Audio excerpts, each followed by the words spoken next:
After my wife's funeral, my son said, "We are selling your house." I smiled because I had already moved out, but he was not getting the basement she left me. I found $500,000 down there along with a black notebook that held a secret so dark it would destroy his entire life. Before I continue this story, let me know where you are watching from in the comments below. Hit like and subscribe if you have ever had to teach greedy family members a brutal lesson. My name is Eugene Hayes. I am 69 years old, and the day I buried my wife Nadine was the day my own flesh and blood decided I was nothing more than a disposable bank account. The cold autumn wind whipped through the Baltimore cemetery as they lowered Nadine into the ground. 45 years of marriage sealed beneath a pile of heavy, damp earth. I stood there, my joints aching, my heart a hollow cavern.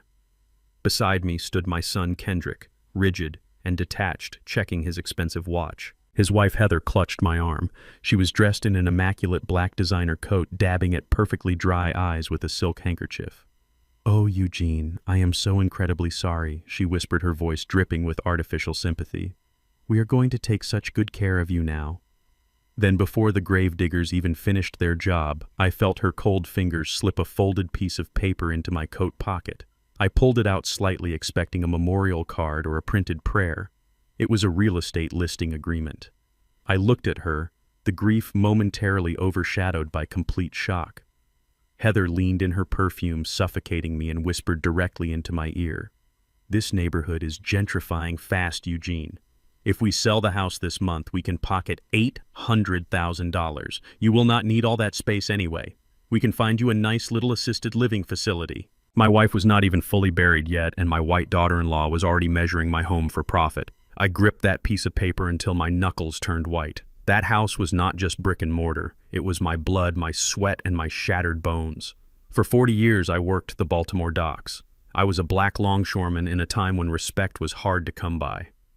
I broke my back hauling cargo containers in the blistering heat and freezing snow, working double shifts so my family would never know the hunger I grew up with. Nadine and I bought that house in a red-line district when nobody else would give a minority family a mortgage. We scraped together every penny, fixing the plumbing ourselves, replacing the roof with our own hands. I put Kendrick through college with the money I made breaking my body on those docks. But Kendrick never respected where that money came from. As he grew older, he grew ashamed of me. When he graduated with his business degree, I attended the ceremony straight from a 12-hour shift wearing my heavy work boots because I did not have time to change. He refused to take a picture with me. He told his wealthy new friends that his father was a logistics executive.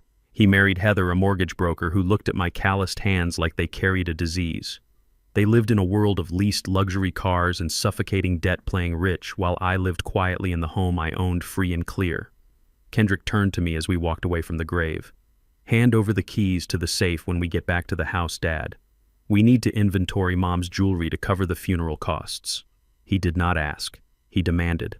The sheer audacity of his entitlement hit me like a physical blow. The ride back in the black limousine was suffocating. The partition was rolled up, leaving just the three of us in the back. Heather placed a silver pen on my knee, tapping her manicured fingernails against the leather seat. "Just sign the listing agreement, Eugene. The market is hot. We have a buyer lined up who pays in cash." Kendrick loosened his tie, looking annoyed by my silence. "Come on, Dad. Do not be difficult today. We already paid for the caterer. The least you can do is cooperate. You cannot manage that big house alone anymore. Your memory is slipping. You need us to step in." I looked at the son I had raised, the boy I had broken my back for. There was no love in his eyes, only a calculating hunger. I did not yell. I did not argue. I simply picked up the silver pen, looked at Heather, and dropped it onto the floorboard. Then I turned my head and watched the city roll by in complete silence until we reached the house. I locked myself in the master bedroom, ignoring their knocks and their demands to open the safe. I waited until the house fell completely silent. At 2 in the morning, I slipped out of my room and walked down the narrow wooden stairs to the basement. Kendrick hated the basement. It was dusty, smelled of old wood, and was filled with my rusted tools. He never came down here. But he also never knew that my Nadine, a brilliant former financial auditor, had designed a secret down here. I moved the heavy metal shelving unit holding jars of nails and screws. Behind it was a solid steel door painted the exact color of the concrete wall. I typed the 6-digit keypad code. The birth date of our first child who did not survive. a child Kendrick never even knew existed. The heavy deadbolt clicked open with a satisfying thud. I stepped inside the hidden room and pulled the string for the overhead light. The small concrete room was immaculate, climate-controlled, and completely isolated from the rest of the house. In the center sat a heavy fireproof safe. I used Nadine's master key to open it. Inside, stacked in neat shrink-wrapped bundles, was $500,000 in crisp $100 bills. But the money was not the most valuable thing in that safe. Resting on top of the cash was a thick black leather notebook. Attached to it was a sticky note in Nadine's elegant handwriting. It read, "For Eugene. Heather's crimes. Do what needs to be done." I opened the first page. My wife had spent the last 3 years of her life secretly investigating our daughter-in-law. Heather was not just a successful mortgage broker. She was running a massive illegal redlining scam targeting minority families, falsifying their loan documents and forcing them into foreclosure. And worse, Kendrick was deeply entangled in her financial mess, drowning in massive debts that they were planning to pay off by stealing my home. I felt a cold, sharp rage replace the grief in my chest. They thought I was a senile, grieving old man. They thought I was easy prey. I traced my calloused thumb over Nadine's handwriting. "I promise you, my love," I whispered to the empty room. "They will lose absolutely everything." Suddenly, the heavy silence of the basement was shattered. A loud, violent rattling echoed from the top of the wooden stairs. Someone was aggressively twisting the main basement doorknob, trying to force it open. Then came the heavy thud of a shoulder ramming against the wood. "Dad, I know you are down there." Kendrick's voice was muffled, but filled with a dark, desperate aggression. "Open this door right now. We are not playing games with you anymore." The deadbolt above rattled violently. I turned off the secret room's light and stood in the pitch-black dark, holding the black notebook. The hunt had officially begun. I did not answer the basement door last night. Kendrick eventually tired of throwing his heavy shoulder against the solid steel and retreated upstairs. The next morning I sat at my kitchen table nursing a cup of black coffee and waiting for their next move. It did not take long. The front door unlocked. Kendrick marched in, accompanied by Heather and a tall, sharp-featured white man holding a leather briefcase. "Good morning, Eugene," Heather chirped. Her voice was entirely too bright for a house in mourning. "This is Dr. Philip Mercer. He is a dear friend and a top-tier psychiatrist. We brought him here to help you." I set my coffee mug down on the table. "Help me with what exactly?" Kendrick stepped forward, slamming a thick stack of legal documents onto the oak table. "You are not well, Dad. The grief is taking a severe toll on your mind. You locked yourself in the basement last night and refused to speak to us. Dr. Mercer is here to evaluate your post-funeral psychological trauma." Dr. Mercer pulled a pen from his breast pocket and tapped it against the top page. It was a comprehensive power of attorney. It granted Kendrick absolute control over my health care, my finances, and my real estate. Dr. Mercer offered a practiced, patronizing smile. "Mr. Hayes, trauma often manifests as paranoia and extreme isolation. Signing this document will relieve you of the overwhelming burden of managing your affairs during this fragile time." They were staging a medical coup right in my own kitchen. Heather leaned against the granite counter, crossing her arms. She looked around my kitchen as if auditing a foreclosed property. "Let us be completely honest, Eugene. You did an admirable job providing for Kendrick, working on those docks all your life, hauling cargo, doing manual labor. It is a respectable blue-collar life. But managing a massive real estate asset in today's complex market requires a certain level of financial literacy. It requires sophistication." Her words were laced with a venomous, polite condescension. She was looking at me the exact way corrupt loan officers used to look at minority families applying for a mortgage in a white neighborhood, a polite smile masking absolute contempt. "You are a simple man, Eugene," she continued smoothly.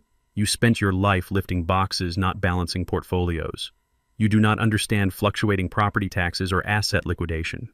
Why stress your aging mind with things you were never trained to comprehend?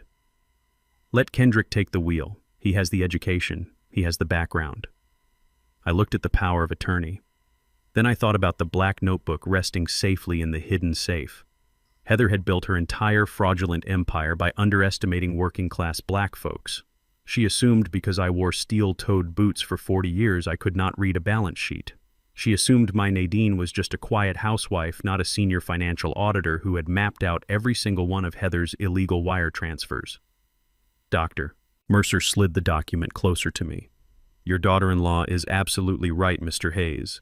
Cognitive decline combined with financial illiteracy is a dangerous mix. Sign the paper. It is for your own protection. Kendrick stood behind me, placing a heavy hand on my shoulder. Do it, Dad. Do not force us to drag you to court to declare you legally incompetent. It will be ugly, and you will lose. I needed time. I needed them out of my house so I could strike back with lethal precision. I let my shoulders slump forward.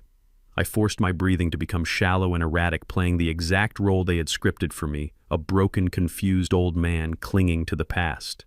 I reached for the pen, making sure my right hand trembled violently. I let my fingers shake so hard the pen clattered against the wooden table and rolled onto the floor. I am just so tired, I murmured, my voice intentionally weak and raspy.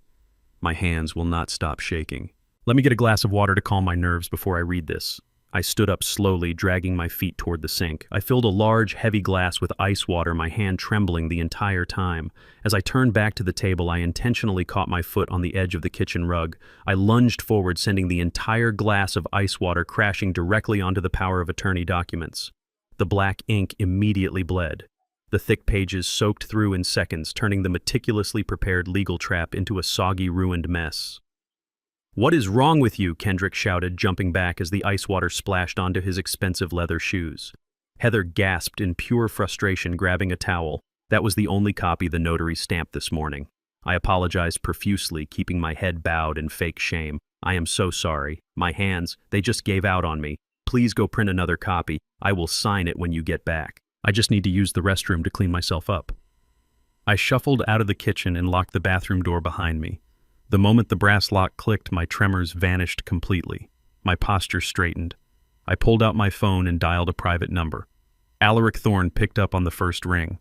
Alaric was a legal shark, a ruthless financial attorney Nadine and I had retained years ago, a man who chewed up corporate fraudsters for breakfast. Eugene Alaric answered smoothly. Are they making their move? They just brought a fake doctor to force a power of attorney, I whispered sharply. They are reprinting the documents right now. Alaric chuckled, a low, dangerous sound. Absolute fools. Tell me the word, Eugene. I looked at myself in the bathroom mirror. My eyes were cold and perfectly steady. Initiate Omega Plan, I said. Liquidate the primary accounts, lock down the trust, and transfer the deed. Leave them nothing. Consider it done, my friend Alaric replied. I stepped out of the bathroom 10 minutes later, clutching a towel and maintaining my fragile facade. Dr. Mercer was packing his wet, ruined papers into his briefcase with a look of utter disgust. We have to go back to my office to print and notarize a fresh batch, Kendrick grumbled, glaring at me with barely contained rage. Do not leave this house, Dad. We will be back in exactly 1 hour, and you are signing that paper today. Heather gave me one last condescending smirk before walking out the front door. We are doing this because we love you, Eugene. Remember that. The moment their car pulled out of the driveway, I dropped the towel. I grabbed my thick winter coat and my wallet. I needed to move fast. Alaric was handling the massive structural shifts of my wealth, but I needed immediate liquid cash for a secure burner phone and a hotel room to lay low while the plan executed.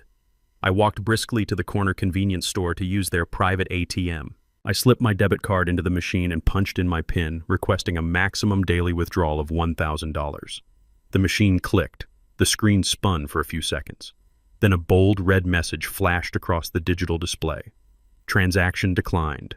Account frozen. Please contact your financial institution. I frowned. I pulled out my phone and opened my mobile banking application. A notification popped up instantly on the home screen. Your primary accounts have been temporarily suspended due to a flagged fraud alert submitted by your authorized financial broker. A cold realization washed over me. Heather. She was not just a mortgage broker. She had high-level access to the regional banking networks. She had used her corporate credentials to place a hard lock on my personal accounts, cutting off my lifeline before I could even run. My phone vibrated in my hand. A text message from Heather lit up the screen. Do not bother running to the bank, Eugene. I froze your accounts for your own protection. See you in 45 minutes. Have your pen ready. I walked back to the house, my mind operating with cold, calculated precision. True to her word, Heather arrived exactly 45 minutes later. Dr. Mercer was gone. Instead, Kendrick walked up the driveway, followed by a man wearing a blue work shirt and carrying a heavy toolbox. A locksmith. Kendrick did not even look at me as the man immediately began drilling out the deadbolt on my front door. "We are securing the perimeter," Dad Kendrick announced, his voice dripping with false authority. "With your cognitive issues, we cannot risk you wandering off or letting strangers inside." Heather stood on the porch holding the fresh stack of power of attorney documents. "Sign them, Eugene. We already spoke to a lovely assisted living facility across town. They have a room ready for you on Monday." I looked at the heavy brass lock tumbling out of my own front door. I let my shoulders drop, exhaling a long, defeated sigh. I took the silver pen from Heather's manicured hand and scribbled a shaky, barely legible signature on the bottom line. "You win," I whispered, staring at the floorboards. "Just give me the weekend. Give me 48 hours to pack up Nadine's photographs and my clothes. Let me say goodbye to my home in peace." Kendrick snatched the papers with a triumphant smirk. 48 hours, Dad. We are moving our things in on Sunday evening. Have your bags packed." The moment they drove away, the defeated old man vanished. I stood up straight and locked the brand new deadbolt they had just installed. Kendrick thought changing the front door locks meant he had me trapped. He fundamentally misunderstood the house he grew up in. When Nadine and I bought this property 30 years ago, it was a dilapidated shell. We completely gutted it. Nadine had a degree in architecture. She never got to use professionally because firms back then were not hiring black women for lead design roles, so she poured her genius into our home. She drafted every blueprint, every structural reinforcement, and every secret.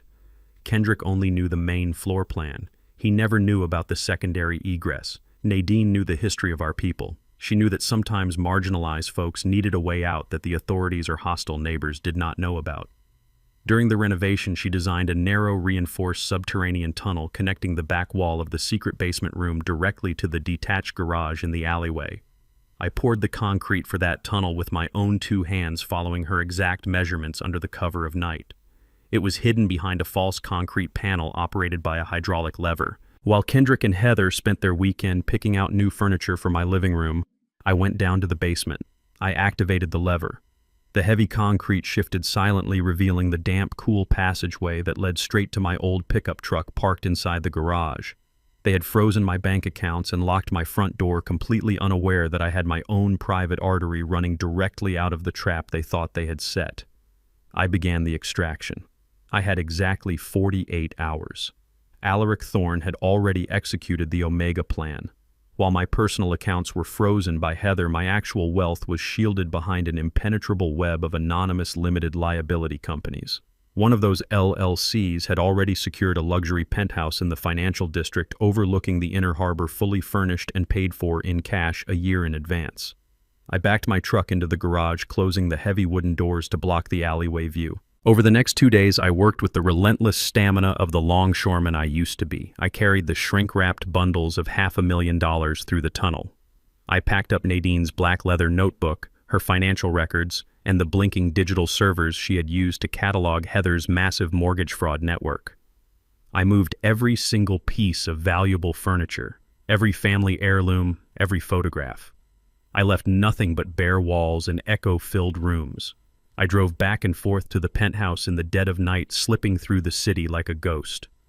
By Sunday afternoon, the house was entirely stripped, but I did not leave the basement completely empty. In the center of the secret concrete room, right where my real safe used to sit, I placed a decoy. It was a heavy, rusted iron safe I had bought from a scrapyard years ago. I bolted it firmly to the concrete floor so it could not be lifted or moved. I locked its heavy dial mechanism tight. I made sure the metal shelving unit hiding the room was left slightly ajar, just enough to invite a greedy eye. Let them think they outsmarted me. Let them think they cornered a helpless old man. I took one last look at the empty house, wiping down the counters and sweeping the floors. I locked the front door from the inside, slipped down into the basement, and exited through the tunnel for the final time. I drove my truck to my new penthouse, poured myself a glass of aged bourbon, and opened the security application on my phone. The house was wired with hidden cameras Nadine had installed years ago. I sat back in my leather recliner and watched the live feed. At exactly 6 o'clock on Sunday evening, the brand new front door lock clicked open. Kendrick and Heather strutted into the foyer, dragging 2 large designer suitcases behind them. They were laughing, celebrating their early inheritance. The laughter died the second they stepped into the living room. The cameras captured the sheer bewilderment on their faces as they stared at the bare wooden floors and the stark empty walls. Every piece of furniture, every rug, every light fixture was gone. "What the hell is this?" Kendrick shouted, his voice echoing loudly through the vacant house. "Where is all his stuff?" Heather dropped her suitcase, her eyes darting frantically around the room. She marched into the kitchen and found a single yellow sticky note pressed against the granite island. I watched from my penthouse screen as she snatched it up and read it aloud. "Welcome to your new home. Make yourselves comfortable. Eugene." Kendrick's face turned crimson. He ran down the hallway, throwing open bedroom doors, finding absolutely nothing. The old man completely cleared the place out. He yelled, "How did he move an entire house in 2 days without us knowing?" Heather was not listening. Her predatory instincts had already kicked in. She walked straight to the basement door, flicked on the light, and marched down the wooden steps. Kendrick followed closely behind. The camera in the basement room showed them pushing past the metal shelving unit, discovering the secret concrete room I had left open. Heather gasped, her eyes locked onto the rusted iron safe bolted to the floor. She did not care about the missing furniture anymore. She saw a locked vault and instantly assumed it held the treasures of a lifetime. "Get your phone out, Kendrick," Heather commanded, her voice trembling with sheer greed. "Call that locksmith you used on Friday. Tell him to bring an industrial drill. We are cracking this open tonight." I took a slow sip of my bourbon and smiled at the glowing screen. The trap was set. The locksmith arrived an hour later, hauling a heavy-duty industrial drill down the wooden stairs. Kendrick and Heather hovered over him like vultures waiting for a carcass to split open. The high-pitched whine of the drill biting into the rusted iron echoed through the empty basement, a piercing soundtrack to their boundless greed. The smell of burning metal filled the damp air. Sparks flew as the titanium bit ground through the old locking mechanism. I watched the live feed on my tablet from the comfort of my new home, perfectly still. Finally, with a loud metallic crack, the heavy steel door swung open. Kendrick shoved the locksmith aside, not even bothering to pay the man before dropping to his knees. He reached into the dark cavity, his face practically glowing with the expectation of pulling out gold bars bearer bonds or stacks of $100 bills. Instead, his hands grasped a single manila folder. He pulled it out, his expression dropping from manic excitement to utter confusion. There was no money. There was no hidden fortune. Heather snatched the folder from his hands and ripped it open with her manicured fingernails. She pulled out a crisp, notarized document. Her eyes scanned the legal jargon, tracing the heavy black ink down to the signature line. It was a quitclaim deed. I had legally transferred the entire property, the house and the contaminated land it sat on, completely and irrevocably into Kendrick and Heather's names. My signature was perfectly legible at the bottom, finalized and legally binding. Heather let out a sharp, triumphant laugh that echoed off the concrete walls. She clutched the deed to her chest as if she had just won the lottery. "The old fool actually did it," she practically squealed. He completely surrendered. He knew he could not fight the power of attorney, so he just handed over the asset and ran away to hide in whatever cheap nursing home he could find. Kendrick looked relieved, exhaling a breath he had been holding for days. "So the house is ours, free and clear." Heather was already pulling out her phone, her thumbs flying across the screen. "Free and clear and worth $800,000 in a fast cash sale, but we do not even have to wait for the sale to get our hands on the money." Kendrick looked confused. "What do you mean?" "I have debts," Heather snapped, dropping her sweet wife facade. "Massive debts. My brokerage firm is being audited next month, and if I do not clear $300,000 off the books by Friday, the federal regulators are going to put me in prison. But now we have a fully paid-off asset. I know a private lender in the city, a hard money guy. He operates strictly in the shadows. He does not ask questions, and he does not run background checks. He will front us $300,000 by tomorrow morning with this house as collateral. We pay him back when the house sells next month. It is foolproof." Kendrick hesitated, intimidated by the mention of a shadow lender, but his own financial desperation quickly silenced any objections. "Do it," he muttered. "Call him right now." Heather smiled, a shark smelling blood in the water, and dialed the number. She willingly shackled herself to a ruthless underworld creditor, entirely convinced she was the smartest person in the room. High above the city in my penthouse, Alaric Thorne sat across from me watching the exact same feed on a secure laptop. He adjusted his tailored suit, a quiet chuckle escaping his lips as Heather enthusiastically agreed to a predatory loan over the phone. "The arrogance is truly staggering," Alaric noted, taking a sip of his scotch. "She thinks you handed her a golden parachute." I leaned back in my leather chair, my eyes fixed on the screen. "She has no idea she just strapped on a lead weight." 3 years ago, my brilliant Nadine uncovered a horrific detail about the land our house was built on. Before the residential zoning laws changed in the 1970s, the lot had been used as an illegal dumping ground by a commercial chemical company. Decades of toxic sludge were buried deep beneath the foundation. When the City Environmental Commission finally discovered the contamination zone, they quietly issued a mandate. The current property owner was legally responsible for the full cost of the hazardous waste excavation and soil remediation. Nadine used her advanced auditing skills to keep the city bureaucrats tangled in endless red tape, delaying the enforcement while she built her case against Heather. We knew the day of reckoning was coming. We just needed the right person to be holding the deed when the music stopped. By accepting that quitclaim deed and using it to secure a massive underworld loan, Heather had officially claimed legal ownership of the property. She bypassed all standard title insurance checks and escrow audits that would have immediately flagged the environmental hazard. In her desperate rush for fast cash to cover her own crimes, she bypassed every single legal safeguard designed to protect buyers from acquiring condemned properties. The moment she registered that deed with the county clerk to finalize her shadow loan, the trap snapped shut. The city would immediately trigger the enforcement clause. "There is no backing out now," Eugene Alaric said, watching Kendrick and Heather celebrate in my empty basement. "The county clerk office just processed the deed transfer. Your name is officially scrubbed from that property. It belongs entirely to them, along with every single legal liability attached to the soil." I nodded slowly. "Let them enjoy their victory tonight, Alaric. Tomorrow the city is going to send them a very expensive welcome gift."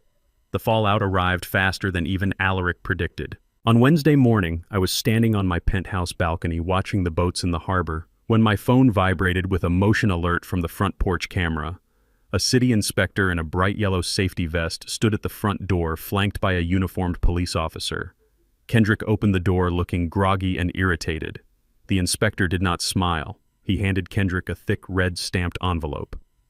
"Notice of immediate action," the inspector declared loudly, his voice capturing perfectly on the hidden microphone. "Are you the legal owner of this property?" Kendrick puffed out his chest, completely unaware of the blade swinging toward his neck. "Yes, my wife and I own it. What is this about?" Heather appeared behind him, clutching her coffee mug. The inspector stepped back. "You are hereby ordered to immediately vacate the premises. This property has been condemned by the Department of Environmental Protection. The soil beneath this foundation contains lethal levels of industrial toxins." Heather turned pale. "Condemned? What are you talking about?" "We are selling this house. You cannot sell a toxic Superfund site," "Ma'am," the inspector replied sharply. "As the registered owners on the deed, you are legally responsible for the mandatory environmental cleanup. The city has assessed the remediation costs. The total penalty and excavation fee is $2 million payable within 90 days. Failure to pay will result in asset seizure and federal prosecution." The color drained completely from Heather's face. $2 million. She snatched the heavy envelope from Kendrick's hands, ripping it open. The official city seal glared back at her, listing the catastrophic fines. Kendrick stumbled backward, gripping the doorframe to keep from collapsing. "We cannot pay that," he stammered, his voice cracking with pure panic. "We just took out a $300,000 loan from a private lender against this house." Heather dropped the papers onto the porch, her hands shaking violently. The coffee mug shattered on the hardwood floor. She realized in a split second that she had not outsmarted a senile old man. She had walked blindly into a meticulously designed financial slaughterhouse crafted by the very woman she was trying to bury, and the ruthless loan shark she just borrowed money from was going to want his cash back. I left Kendrick and Heather drowning in the toxic reality of their new property. That evening, I had a dinner reservation with Alaric Thorne at Le Petit Chateau, the most exclusive and ridiculously expensive French restaurant in the financial district. I wore a custom-tailored navy suit, a far cry from the grease-stained canvas jackets I wore for 4 decades on the docks. Alaric and I were enjoying a bottle of vintage Bordeaux, discussing the structural acquisition of Heather's remaining assets when the maitre d' guided a loud celebratory group to the table directly adjacent to ours. I did not have to turn around to recognize the shrill, obnoxious laugh of Patricia Belmont. Heather's mother was accompanied by her husband Richard, a retired corporate executive who wore his entitlement like a cheap cologne. They were celebrating. Richard loudly ordered the most expensive champagne on the menu, boasting to the waiter about his brilliant daughter who had just secured a massive real estate portfolio for their future. They clinked their crystal glasses, toasting to their newfound generational wealth, completely unaware that their daughter was currently sitting on a $2 million hazardous waste penalty in a condemned basement. They had not yet noticed me sitting quietly in the dim ambient lighting of the restaurant alcove. I took a slow sip of my wine, watching their grotesque display of unearned arrogance. Alaric raised an eyebrow, recognizing them immediately from the extensive financial dossier Nadine had compiled over the years. He leaned forward, swirling the red wine in his glass, and offered a razor-sharp smile. It took Richard exactly 10 minutes to notice me. He was gesturing wildly with his oyster fork, recounting some tedious story about his golf handicap when his eyes locked onto my face. The booming laughter died instantly in his throat, his face contorted into a mask of pure aristocratic disdain. "Well, look who it is," Richard announced, his voice carrying just loudly enough to ensure the surrounding tables could hear his profound disappointment. "Eugene Hayes. I am genuinely surprised they let you pass the front door without a mop and bucket to clean the floors." Patricia let out a cruel, high-pitched giggle, covering her mouth with a linen napkin. Richard pushed his chair back slightly, crossing his legs with supreme arrogance. He looked me up and down, clearly confused by the impeccably tailored suit, but entirely unwilling to let go of his deep-seated prejudice. "I will never forget the day you showed up to Kendrick and Heather's college graduation," Richard sneered, pointing the silver fork in my direction. "You marched right into the pristine university auditorium wearing those filthy oil-stained steel-toed boots and a bright orange high-visibility work jacket. You smelled like diesel fuel, cheap coffee, and sweat. You humiliated Kendrick in front of all of our respectable friends. You proved exactly what kind of class you come from, Eugene. Now here you are, sitting in a Michelin star restaurant, probably blowing the absolute last few pennies of your meager Social Security check to feel important for one night." Richard leaned closer over his table, his breath reeking of expensive wine and cheap morality. "You should get on your knees and thank my daughter right now. She took your crumbling, pathetic little house and turned it into actual liquid wealth. She rescued Kendrick from your poverty. Now you can quietly fade away into whatever state-funded facility she dumps you in. We are celebrating her business genius tonight." I did not flinch. I did not raise my voice. I looked at this man, a man who had built his entire pathetic life on inherited wealth and corporate exploitation, and I felt nothing but absolute freezing pity. I placed my crystal wine glass gently onto the pristine white tablecloth. Alaric sat back in his chair, watching the exchange with the quiet amusement of a predator who knows the trap has already snapped shut. Richard was still smirking, waiting for an angry, explosive outburst. He was waiting for the uneducated dockworker to make a massive scene, throw a punch, and get thrown out of the fine establishment by security. Instead, I raised my right hand slightly, catching the immediate attention of the restaurant's general manager. The manager rushed over, instantly bowing his head with the utmost professional respect. "Yes, Mr. Hayes. How may I assist you this evening?" I reached into the inside breast pocket of my suit jacket and withdrew a heavy, solid black titanium card. The American Express Centurion card. An invitation-only financial instrument that required millions of dollars in annual spending, completely hidden from standard credit checks, and carried absolutely no spending limit. Richard's arrogant smirk instantly vanished from his face. His eyes widened as the matty black metal caught the dim light of the overhead chandelier. I held the card out to the manager without breaking eye contact with Richard. "I would like to settle my bill," I said in a calm, perfectly even tone.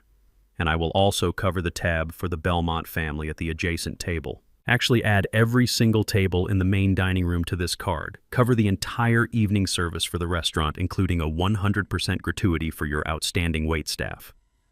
The manager's eyes widened in sheer, unadulterated shock, but he quickly recovered, taking the heavy metal card with trembling fingers.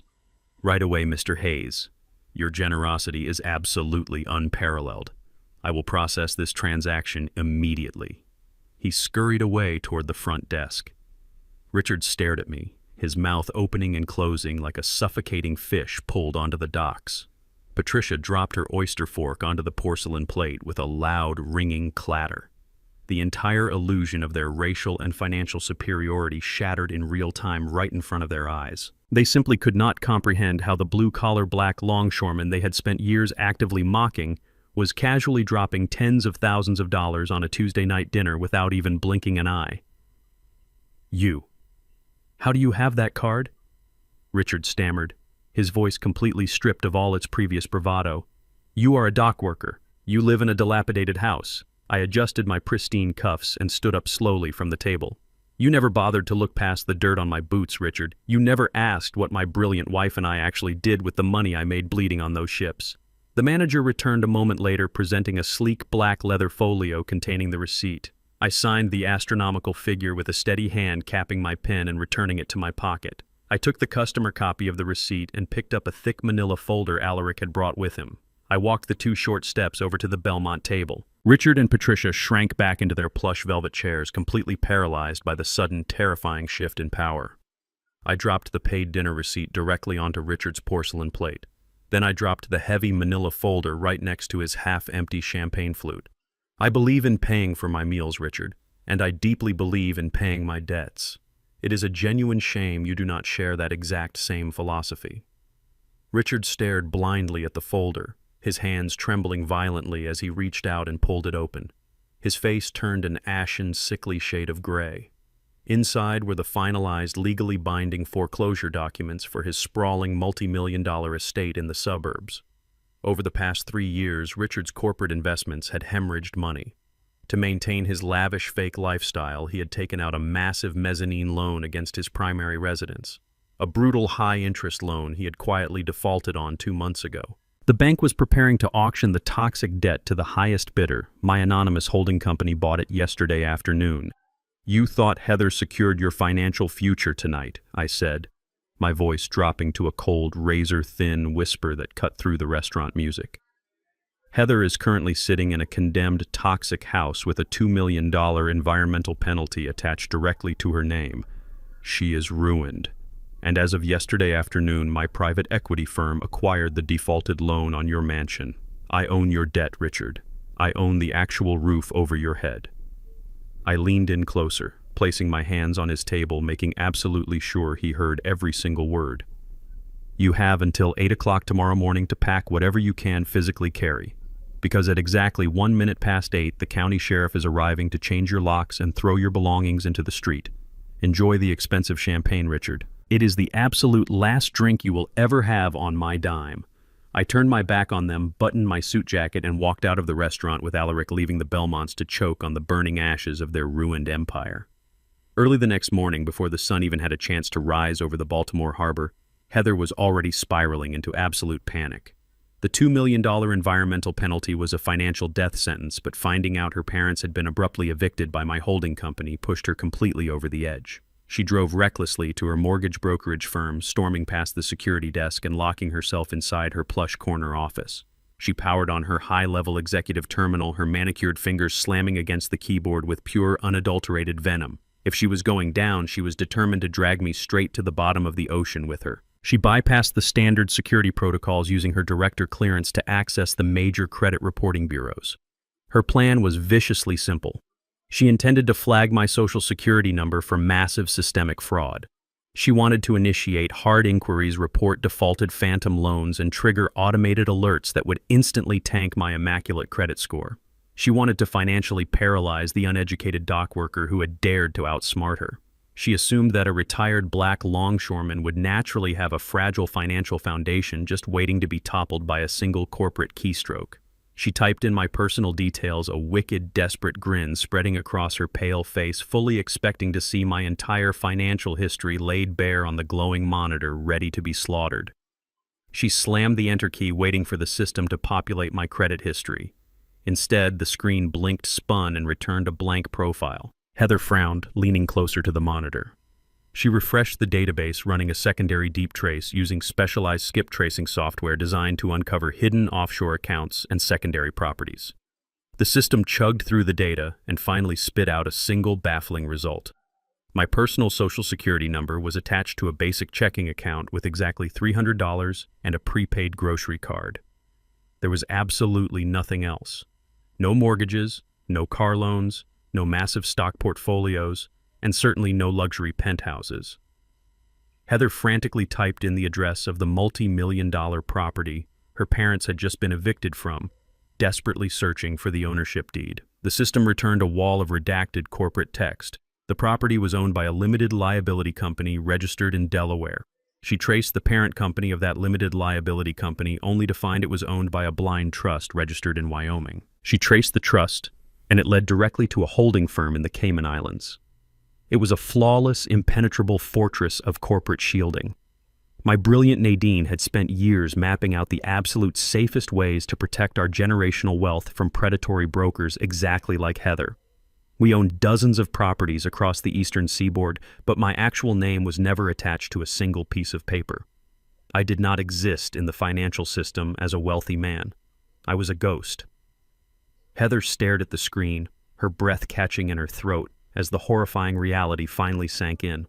She was a supposedly elite financial expert, yet she had been completely and utterly outclassed by a black woman who drafted blueprints at a kitchen table. She had absolutely zero leverage. While Heather was having a full mental breakdown in her office, I was sitting peacefully at my custom mahogany desk in the penthouse watching the morning light reflect off the harbor. I reached into my secure drawer and pulled out the thick black leather notebook Nadine had left for me in the basement safe. It was time to deliver the final crushing blow to Heather's professional empire. I opened the notebook and ran my fingers over my wife's meticulous handwriting. Nadine had spent 3 years silently auditing Heather's brokerage firm from the outside. She had gathered loan numbers, internal approval rates, and property zip codes. The data painted a sickening, undeniable picture. Heather was running a highly illegal redlining operation. She systematically targeted minority families applying for mortgages in developing neighborhoods. She would artificially inflate their interest rates, mandate exorbitant closing fees, and hide predatory balloon payments deep within the contract fine print. When these hard-working black and brown families inevitably defaulted on the rigged loans, Heather's shadow partners would swoop in, buy the foreclosed properties for pennies on the dollar, and flip them for massive profits. She had destroyed hundreds of lives, including several families I had worked alongside on the Baltimore docks. She ruined them with a polite smile and a firm handshake. I powered on my secure laptop and connected to a heavily encrypted virtual private network. Alaric Thorne had already provided me with the direct digital Dropbox for the Federal Bureau of Investigation White-Collar Crime Division. I scanned every single page of Nadine's notebook. I attached the corresponding bank routing numbers, the forged signature documents, and the internal emails Heather had carelessly sent to her co-conspirators. I compiled the massive cache of undeniable federal evidence into a single encrypted file. I titled the package Operation Redline and pressed send. The progress bar shot across the screen, delivering a digital bomb straight to the desk of the federal authorities. The evidence was absolute. It provided a crystal-clear paper trail of systemic wire fraud, racial discrimination, and lending and racketeering. There was no statute of limitations that could save her, and no high-priced corporate lawyer who could talk her out of a federal indictment. I closed the laptop, walked over to the coffee maker, and poured myself a fresh cup. The trap was no longer just a financial inconvenience. It was a federal cage. Less than 2 hours later, my burner phone shattered the quiet calm of the penthouse. The caller ID flashed an unknown number, but I knew exactly who was on the other end. I accepted the call and lifted the phone to my ear, saying absolutely nothing. "Dad, please do not hang up on me." Kendrick's voice was a high-pitched, hyperventilating squeak. He sounded completely terrified, like a little boy who had just broken a window. "Dad, I need your help. We made a huge mistake." I took a slow sip of my coffee. "You made several mistakes, Kendrick. Which one are you referring to?" In the background of the call, I could hear a chaotic symphony of destruction, glass shattering, wood splintering, and heavy, violent thuds echoing through the audio feed. It was the distinct sound of a house being ripped apart piece by piece. The hard money lenders, Kendrick sobbed, his voice cracking violently. The shadow guys Heather borrowed the $300,000 from. They found out about the toxic waste penalty. They know the house is totally worthless as collateral. They showed up 10 minutes ago with sledgehammers and baseball bats. They are smashing the walls, Dad. They are destroying the kitchen. They said if we do not hand over $300,000 in cash by tonight, they are going to break my legs. Suddenly, a deafening siren wailed through the phone speaker, but it was not coming from Kendrick's location. It was coming from Heather's office. I could hear Kendrick screaming over the noise as another call beeped into his line. "Dad, Heather just called me from her office. The FBI just kicked down the glass doors to her brokerage firm. Federal agents are seizing her computer servers and putting her employees in handcuffs. She is going to federal prison. Dad, please, you have to save us." I stood by the floor-to-ceiling window looking down at the city streets far below. "You wanted to manage the real estate portfolio, Kendrick. It sounds like you have a lot of managing to do." I disconnected the call, dropped the burner phone into my coffee mug, and watched the screen completely short out. I watched the secondary live feed from my secure tablet with absolute icy detachment. The Shadowlenders had left my former living room in total ruins. Smashed drywall, overturned mahogany tables, and shattered glass covered the hardwood floors I had installed by hand 30 years ago. Kendrick was curled on the floor, clutching his ribs where one of the underworld enforcers had planted a heavy steel toe. 10 minutes later, the front door violently swung open. Heather burst into the house. Her expensive designer coat was torn at the seam. Her flawless makeup was completely smeared with tears and sweat. The federal agents had interrogated her for 6 hours before releasing her pending a grand jury indictment. Her corporate empire was gone. Her bank accounts were seized. She looked at the total destruction in the living room and let out a guttural, animalistic scream that distorted the audio on my feed. "We need liquid cash, Kendrick," she shrieked, kicking a broken ceramic lamp across the room. "The feds took absolutely everything. The Shadowlenders are going to kill us tomorrow. Your father is a paranoid blue-collar hoarder. People like him do not use banks. They stuff cash in the floorboards. That iron safe was a decoy. There has to be a real vault down there." Kendrick pulled himself up, his face heavily bruised and swollen. He looked toward the basement door with a manic, desperate hunger that completely erased whatever humanity he had left. Kendrick stumbled into the detached garage and retrieved my heavy 12-pound sledgehammer. He dragged it down the narrow wooden stairs, his breathing ragged and erratic. Heather followed closely behind him, shining the flashlight from her phone against the bare concrete and drywall. I zoomed in on the camera feed, leaning forward in my leather chair and taking a slow sip of my bourbon. Kendrick had never swung a hammer in his entire life. He despised manual labor. He used to mock the thick calluses on my hands, calling them the mark of a man who lacked the intellect to work in a corner office. Now he was gripping that fiberglass handle like it was his only lifeline. When Nadine designed the basement renovation 2 decades ago, she was meticulous. The original house had a compromised foundation due to the toxic soil shift. To support the heavy oak floors of the main level, we constructed a massive reinforced load-bearing column directly in the center of the basement. Nadine cleverly disguised it behind a false brick facade to blend in with the aesthetic of the room. It looked exactly like an old chimney breast, hollow and decorative. Kendrick stared directly at that brick facade. "He is an old-school, uneducated dock worker," Kendrick muttered, wiping blood from his split lip. "He definitely hid the cash behind these bricks." Heather nodded frantically, her greed completely blinding her to basic structural common sense. "Break it open, Kendrick. Smash it right now." Kendrick raised the heavy sledgehammer over his shoulder and brought it down hard against the facade. The first swing chipped the decorative brick. Kendrick grunted, swinging again and again, driven by pure financial panic and the looming threat of the Shadowlenders. He did not notice the hairline fractures instantly spiderwebbing across the ceiling joists above him. He did not understand that he was systematically destroying the solitary structural spine keeping the entire 2-story house from collapsing inward. I watched the live feed without a single ounce of pity.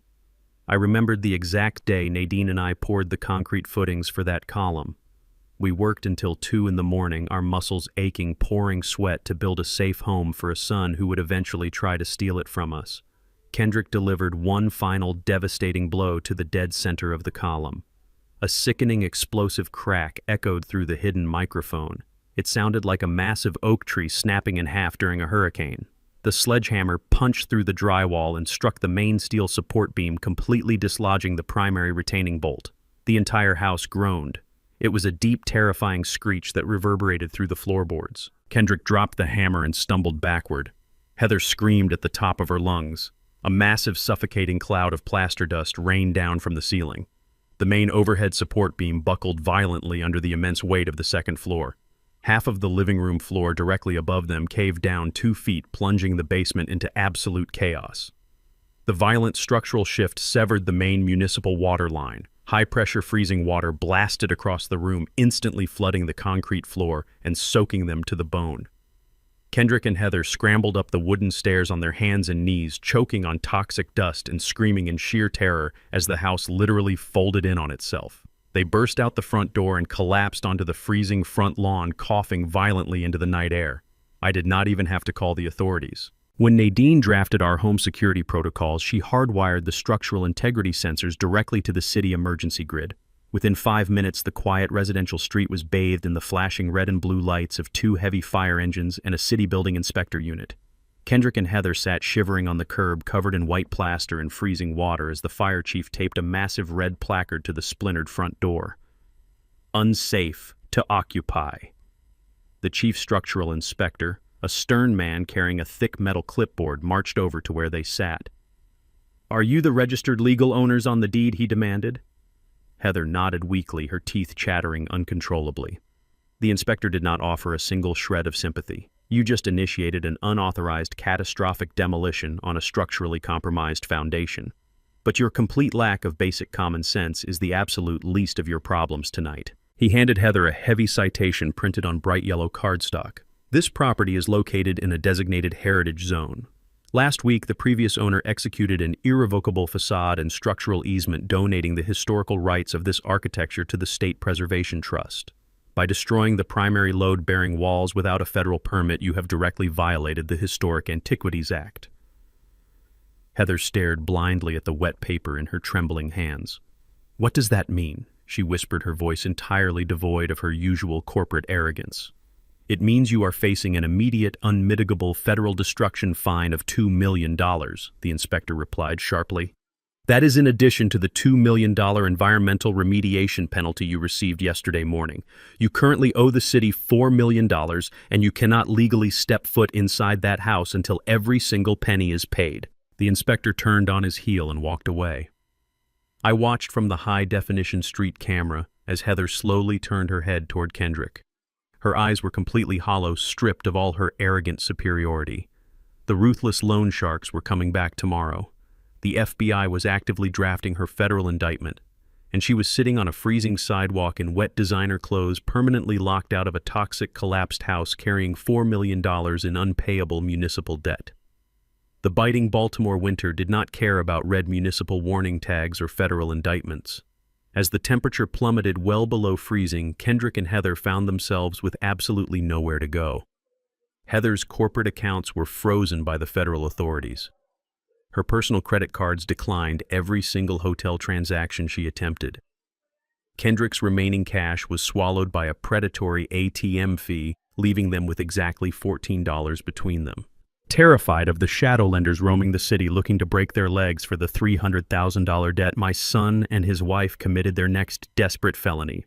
Under the cover of total darkness, they peeled the red condemnation sticker off the front door, picked the plywood boards the city had hastily nailed up, and slinked back into the freezing, partially collapsed ruin of my former home. The municipal water line was completely shut off to prevent further flooding from the smashed pipes. The city had severed the main electrical grid to avoid a catastrophic fire hazard. They huddled in the center of the sagging living room floor, wrapped in damp, dust-covered coats, their breath pluming in the freezing air. They were squatters in their own toxic $4 million nightmare. I watched them on the battery-operated infrared cameras Nadine had seamlessly integrated into the crown molding. They looked exactly like cornered rats, shivering in the dark, paying the ultimate price for their boundless arrogance. I observed their absolute misery from the ambient warmth of my luxury penthouse overlooking the inner harbor. I sat in a plush armchair wearing a heavy cashmere sweater, savoring a perfectly seared ribeye steak prepared by my private chef. The contrast was wonderfully poetic. Kendrick had always been deeply ashamed of my calloused hands and my steel-toed work boots. He told his wealthy friends I was an embarrassment. Now he was shivering in the dark, coated in toxic plaster dust, while I enjoyed the fruits of 40 years of manual labor and brilliant financial strategy. But I was not entirely finished teaching them about the cold, unforgiving reality of property rights. The next morning, a heavy commercial van pulled into the icy driveway. Kendrick peered through the shattered living room window, a glimmer of desperate hope flashing across his bruised face. A burly man in a heavy canvas jacket marched up to the front door and pounded loudly. Kendrick scrambled to open it, genuinely thinking I had sent a contractor to stabilize the foundation or restore the heating grid out of paternal pity. The man handed Kendrick a laminated work order. "I am not here to fix anything, buddy," the contractor said gruffly, pushing his way into the foyer. "I am here for the property of Hayes Mechanical Leasing." Kendrick looked bewildered. "What property?" The contractor walked directly to the massive vintage cast-iron wood-burning stove anchored in the corner of the dining room. It was the only viable source of heat remaining in the entire structure. 3 years ago, Nadine and I legally transferred ownership of this specific antique stove to one of my anonymous limited liability companies. It was legally leased to the house, not a permanent fixture of the real estate. Since Kendrick and Heather had assumed ownership of the property but failed to pay the monthly equipment lease, the company was executing its legal right to immediate repossession. The contractor ruthlessly unbolted the heavy iron flue, loaded the massive stove onto a specialized dolly, and wheeled the absolute last source of warmth right out the front door, leaving them to freeze. By midnight, the temperature inside the collapsed house dropped to a lethal 10 degrees. The freezing wind howled through the shattered drywall and the massive structural gap in the ceiling. Kendrick and Heather were shivering violently, their lips turning a dangerous, sickly shade of blue. They had broken apart the remaining wooden dining chairs and attempted to start a small fire in a metal bucket, but the damp, varnished wood only produced a choking, toxic smoke. Heather could not take the freezing torture any longer. Wrapped in 3 layers of filthy designer clothing, she grabbed a heavy flashlight and stumbled toward the basement stairs. "We need dry wood," she chattered, her voice barely a raspy whisper. "The old man has to have old pallets or 2x4s buried in that basement. I am not freezing to death in this hellhole." She descended carefully, navigating the flooded icy concrete and the massive pile of debris from Kendrick's disastrous sledgehammer incident. The main secret room where the decoy safe sat was completely exposed, its steel door hanging uselessly on its hinges. But Heather's flashlight beam caught something highly unusual behind the rubble of the collapsed brick column. When Kendrick swung that hammer and shattered the facade, he did not just destroy the load-bearing support. He inadvertently cracked the outer shell of Nadine's secondary architectural secret. My brilliant wife never kept her most sensitive operations in the primary vault. That was merely a distraction. Directly behind the collapsed bricks, hidden flush against the foundation wall, was a reinforced soundproof ventilation grate. Heather approached it slowly, the beam of her flashlight trembling in the dark. She gripped the edge of the heavy metal grate and pulled with all her remaining strength. The steel panel groaned and gave way, crashing onto the flooded floor. Heather dropped to her knees and peered into the dark cavity. It was not a storage space for firewood. It was a fully functional, climate-controlled server bay. Inside the narrow, heavily insulated compartment sat 4 commercial-grade digital servers. They were completely insulated from the water and the cold, running on a silent, independent battery backup system. Rows of tiny red and green LED lights blinked rhythmically in the pitch-black void. Heather stared at the blinking digital array, her corrupt corporate instincts momentarily overriding her extreme physical exhaustion. She wiped the freezing sweat from her forehead and reached into the cavity, brushing her fingers against the sleek black metal of the primary server box. A small, laminated tag was zip-tied to the main data cable. It was written in Nadine's unmistakable, elegant handwriting. Heather grabbed the tag and shined her flashlight directly onto the text. It read, "Property of Nadine Hayes, Forensic Audit Division. Complete digital backups of all regional mortgage fraud transactions, offshore wire transfers, and forged redlining applications. Automated transmission to the Federal Bureau of Investigation, scheduled upon tampering." Heather stopped breathing. The freezing air in her lungs turned to solid ice. The FBI had raided her office and seized her corporate servers, but she had always assumed her most damning private files were safe because she kept them on an encrypted shadow drive. She never realized that Nadine, a master financial auditor, had hacked her shadow network 3 years ago and mirrored every single incriminating byte of data directly into this subterranean vault. Heather was currently looking at the absolute, undeniable proof of her entire criminal empire running silently in the basement of the man she had tried to discard. These servers held the exact evidence the federal prosecutors needed to upgrade her charges from simple white-collar fraud to a 20-year mandatory minimum sentence for federal racketeering. The files documented every fake appraisal, every illegal balloon payment, and every vulnerable minority family she had deliberately pushed into foreclosure.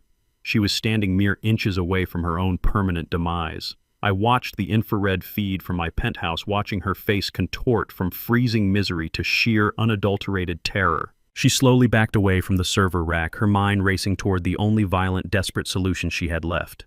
If she could not buy her way out, she would have to burn her way out.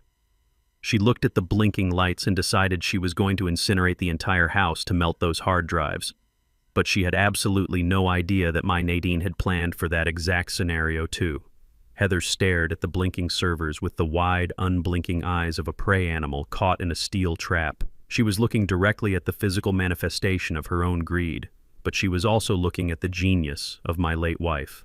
Heather had always treated Nadine like a simple, docile black housewife who spent her days baking and watching daytime television.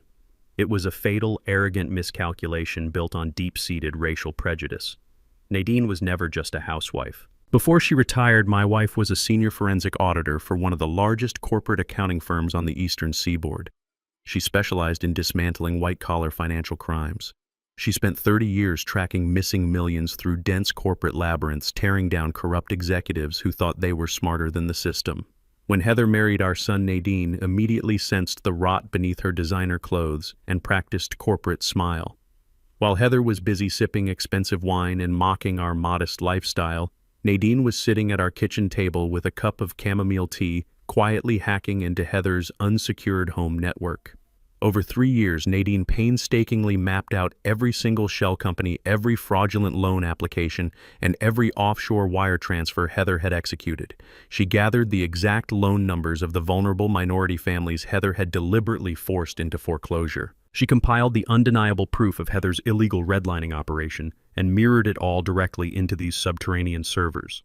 Heather was completely outmatched by a woman she did not even respect enough to have a real conversation with. Panic is a highly destructive chemical reaction in the human brain. As Heather knelt on the icy concrete floor staring at the flashing red and green lights, her self-preservation instincts entirely overrode any remaining shred of logic. If the federal agents discovered these physical servers, they would not just have a digital trail. They would have the raw, unencrypted source code of her entire criminal enterprise. The FBI could bypass every single digital firewall she had set up. She needed to completely melt those hard drives into unrecognizable slag. She frantically scrambled away from the server rack, her frozen hands clawing through the rubble of the collapsed brick column. She was searching for an accelerant. She remembered that I always kept a supply of industrial solvents and kerosene in the rear utility closet for my woodworking projects. She stumbled through the flooded, freezing water, tearing open the rusted metal doors of the utility cabinet. She retrieved a heavy red metal gallon can of highly flammable liquid. She did not care that she was standing inside a structurally compromised house. She did not care that her husband, my son Kendrick, was sleeping on the sagging floorboards directly above her head. She was fully prepared to incinerate the entire property and burn Kendrick alive, just to save herself from a federal prison sentence. I watched the infrared feed on my tablet with absolute clinical detachment. I took a sip of my bourbon as Heather unscrewed the cap of the heavy red can. She sloshed the highly flammable liquid aggressively over the collapsed drywall, the splintered wooden beams, and directly against the reinforced steel cage housing the digital servers. The harsh, noxious fumes of the chemical accelerant must have been overpowering in that enclosed space, but Heather was breathing heavily, fueled entirely by adrenaline and raw terror. She tossed the empty metal can aside. It clattered loudly against the wet concrete. She reached into the pocket of her ruined designer coat and pulled out a sleek silver butane lighter. Her hands were shaking so violently from the freezing cold and the sheer panic that it took her 3 attempts to ignite the flame. A small bright orange light flickered to life in the pitch-black basement. She extended her trembling arm, preparing to drop the lighter into the puddle of highly volatile chemicals. She had absolutely no idea that my brilliant Nadine had anticipated this exact scenario. When Nadine designed the climate-controlled server room, she knew that protecting the data from fire was just as critical as hiding it from view. She had completely bypassed standard residential smoke detectors. Instead, she had integrated a commercial-grade closed-loop fire suppression system directly into the basement ceiling joists, completely hidden behind the drywall. The system was equipped with highly sensitive thermal and chemical sensors designed to react instantaneously to sudden spikes in ambient heat. Heather let go of the silver lighter. The flame dropped toward the soaked rubble. The very millisecond the fire ignited and flared upward, Nadine's automated suppression system triggered with a deafening mechanical shriek. A massive high-pressure blast of hybrid chemical foam and freezing water exploded downward from 6 hidden ceiling vents simultaneously. The sheer force of the automated blast hit Heather like a physical punch to the chest. The fire was instantly neutralized, smothered completely before it could even spread an inch toward the server rack. Heather was violently knocked backward onto the flooded concrete floor. The thick, toxic fire-retardant foam coated her from head to toe, sticking to her hair, her face, and her expensive clothes. She lay there in the freezing darkness, coughing violently, gasping for air, as the heavy chemical foam burned her eyes and throat. The servers behind the reinforced waterproof grate continued to hum perfectly, their little LED lights, blinking steadily, completely untouched by her desperate arson attempt. I set my bourbon glass down on the mahogany desk. It was finally time to make my presence known. I opened the dedicated security application on my encrypted laptop and engaged the two-way audio protocol. Nadine had discreetly installed high-fidelity speakers behind the ventilation grates throughout the house, primarily designed to act as an integrated intercom system. I tapped the microphone icon, clearing my throat softly. My voice bypassed the distance of the city and projected directly into the freezing, dark, chemical-soaked basement, booming heavily off the concrete walls. Do not get the federal evidence wet. Heather! Heather shrieked in absolute primal terror. She scrambled backward like a crab on the icy floor, wildly searching the darkness for the source of the voice. She slapped her hands against her ears, her mind completely fracturing under the realization that she was not alone. She was trapped in a toxic, condemned ruin, freezing to death, while I watched her every single humiliating move from an invisible throne. The booming sound of my voice had awakened Kendrick upstairs. I could hear his heavy, panicked footsteps pounding against the sagging floorboards above. He threw open the basement door, shining a weak phone flashlight down the wooden stairs. "Heather," he screamed, coughing as the chemical fumes drifted upward. "What did you do? Why does it smell like gasoline and smoke down here?" Heather was hyperventilating, pointing a trembling, foam-covered finger toward the blinking servers. "He is watching us," she sobbed hysterically, her voice breaking into a pathetic wail. "The old man is watching us, Kendrick. He is in the walls. He has everything, every single file. The FBI is going to lock me away forever." Kendrick stumbled down the stairs, his eyes wide with horror as he took in the scene. His wife was covered in toxic foam, surrounded by the overwhelming stench of kerosene, sitting inches away from a blinking digital vault she had just tried to incinerate. The reality of their situation finally crashed down on him. There was no escape. They had stolen my home, and I had turned it into their personalized, inescapable prison. I leaned into the microphone one last time, my voice completely devoid of any paternal warmth. "You should probably start packing, Kendrick. The shadow lenders are not known for their patience, and I highly doubt they take structural rubble as a form of payment. Have a wonderful night." I terminated the audio connection, plunging them back into the agonizing, freezing silence of the basement. The heavy stench of kerosene hung in the freezing basement air, a toxic cloud of undeniable intent.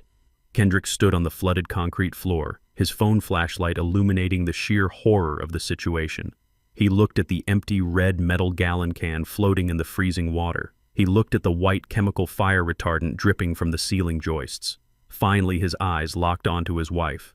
Heather was sitting in the puddle of chemical foam, shivering uncontrollably, completely paralyzed by the realization that her entire criminal existence had just been captured on hidden cameras. Kendrick was arrogant, deeply greedy, and financially illiterate, but he was not entirely brain-dead. The basic mathematics of the scene computed in his mind with terrifying clarity. He looked up at the sagging wooden floorboards directly above their heads, the exact spot where he had been sleeping just 10 minutes ago. "You are going to burn it down," Kendrick whispered, his voice trembling with a mixture of shock and rising fury. "You poured gasoline on the support beams. I was asleep upstairs, Heather. You were going to burn me alive just to melt those servers." Heather did not even try to deny it. The veneer of their high society marriage completely evaporated, leaving nothing but two cornered predators ready to cannibalize each other for survival. "I had to do it," she shrieked, her voice echoing wildly off the damp concrete. "You do not understand what is on those hard drives, Kendrick. My entire brokerage firm, the shell companies, the forged signatures. If the feds get their hands on that physical data, I am looking at 20 years in a maximum security penitentiary. I am not spending the best years of my life behind bars because your dead mother was a psychotic hacker. Kendrick lunged forward, grabbing Heather by the collar of her ruined designer coat and hauling her to her feet. "You were going to murder me," he roared, shaking her violently. "I ruined my relationship with my father for you. I forced him out of his own house. And you were going to incinerate me to save your own skin." Heather shoved him backward with surprising force, her corporate mask entirely replaced by vicious, unadulterated venom. "Do not act like you are some innocent victim, Kendrick. You were absolutely useless to me. You have always been useless." She spat the words out like poison. "I married you because you were a naive, desperate fool with a clean criminal record and a father who owned prime real estate in a gentrifying district. You were nothing but a convenient signature on my loan documents.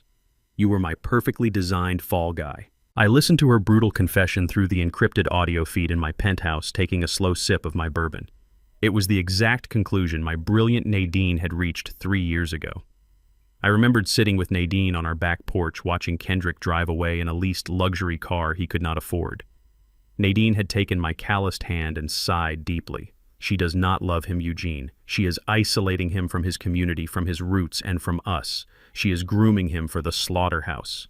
Nadine knew that when the federal authorities finally cracked down on the redlining operation, Heather planned to leave Kendrick holding the bag. She had actively weaponized his deep-seated insecurities about his blue-collar background, twisting his desire for wealth into a fatal liability.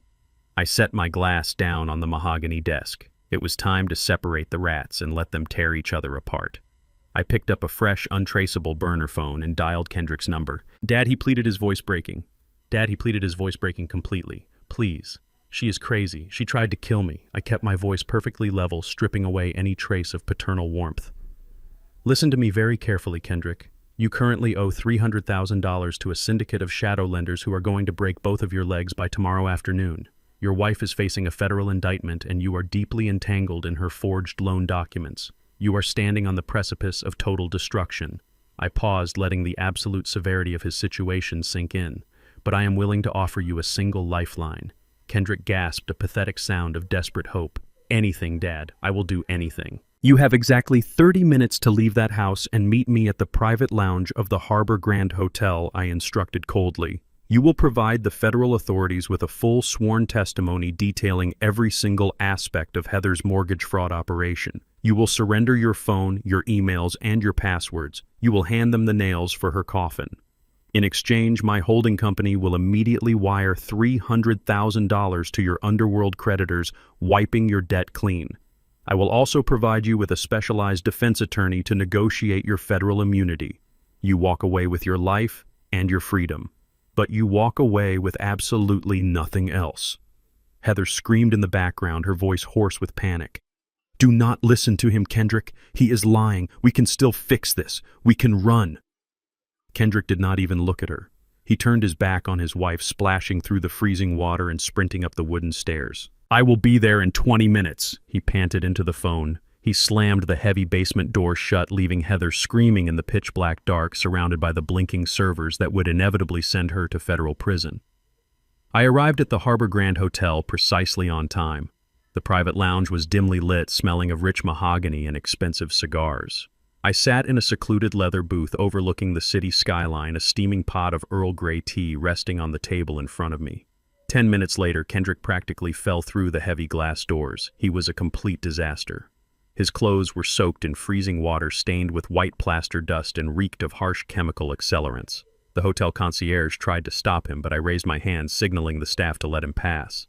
Kendrick collapsed into the leather chair across from me, shivering violently, his eyes darting around the room like a hunted animal. I slid a thick, legally binding contract across the polished wooden table. "My attorneys drafted the immunity agreement," I said smoothly. "Sign the bottom line. The wire transfer to your creditors is queued and ready. Once the ink dries, you are safe." Kendrick stared at the contract. His hands were shaking, but as he looked up at me, I saw a familiar, sickening glint in his eyes. It was the same greedy calculation he had displayed at his mother's funeral.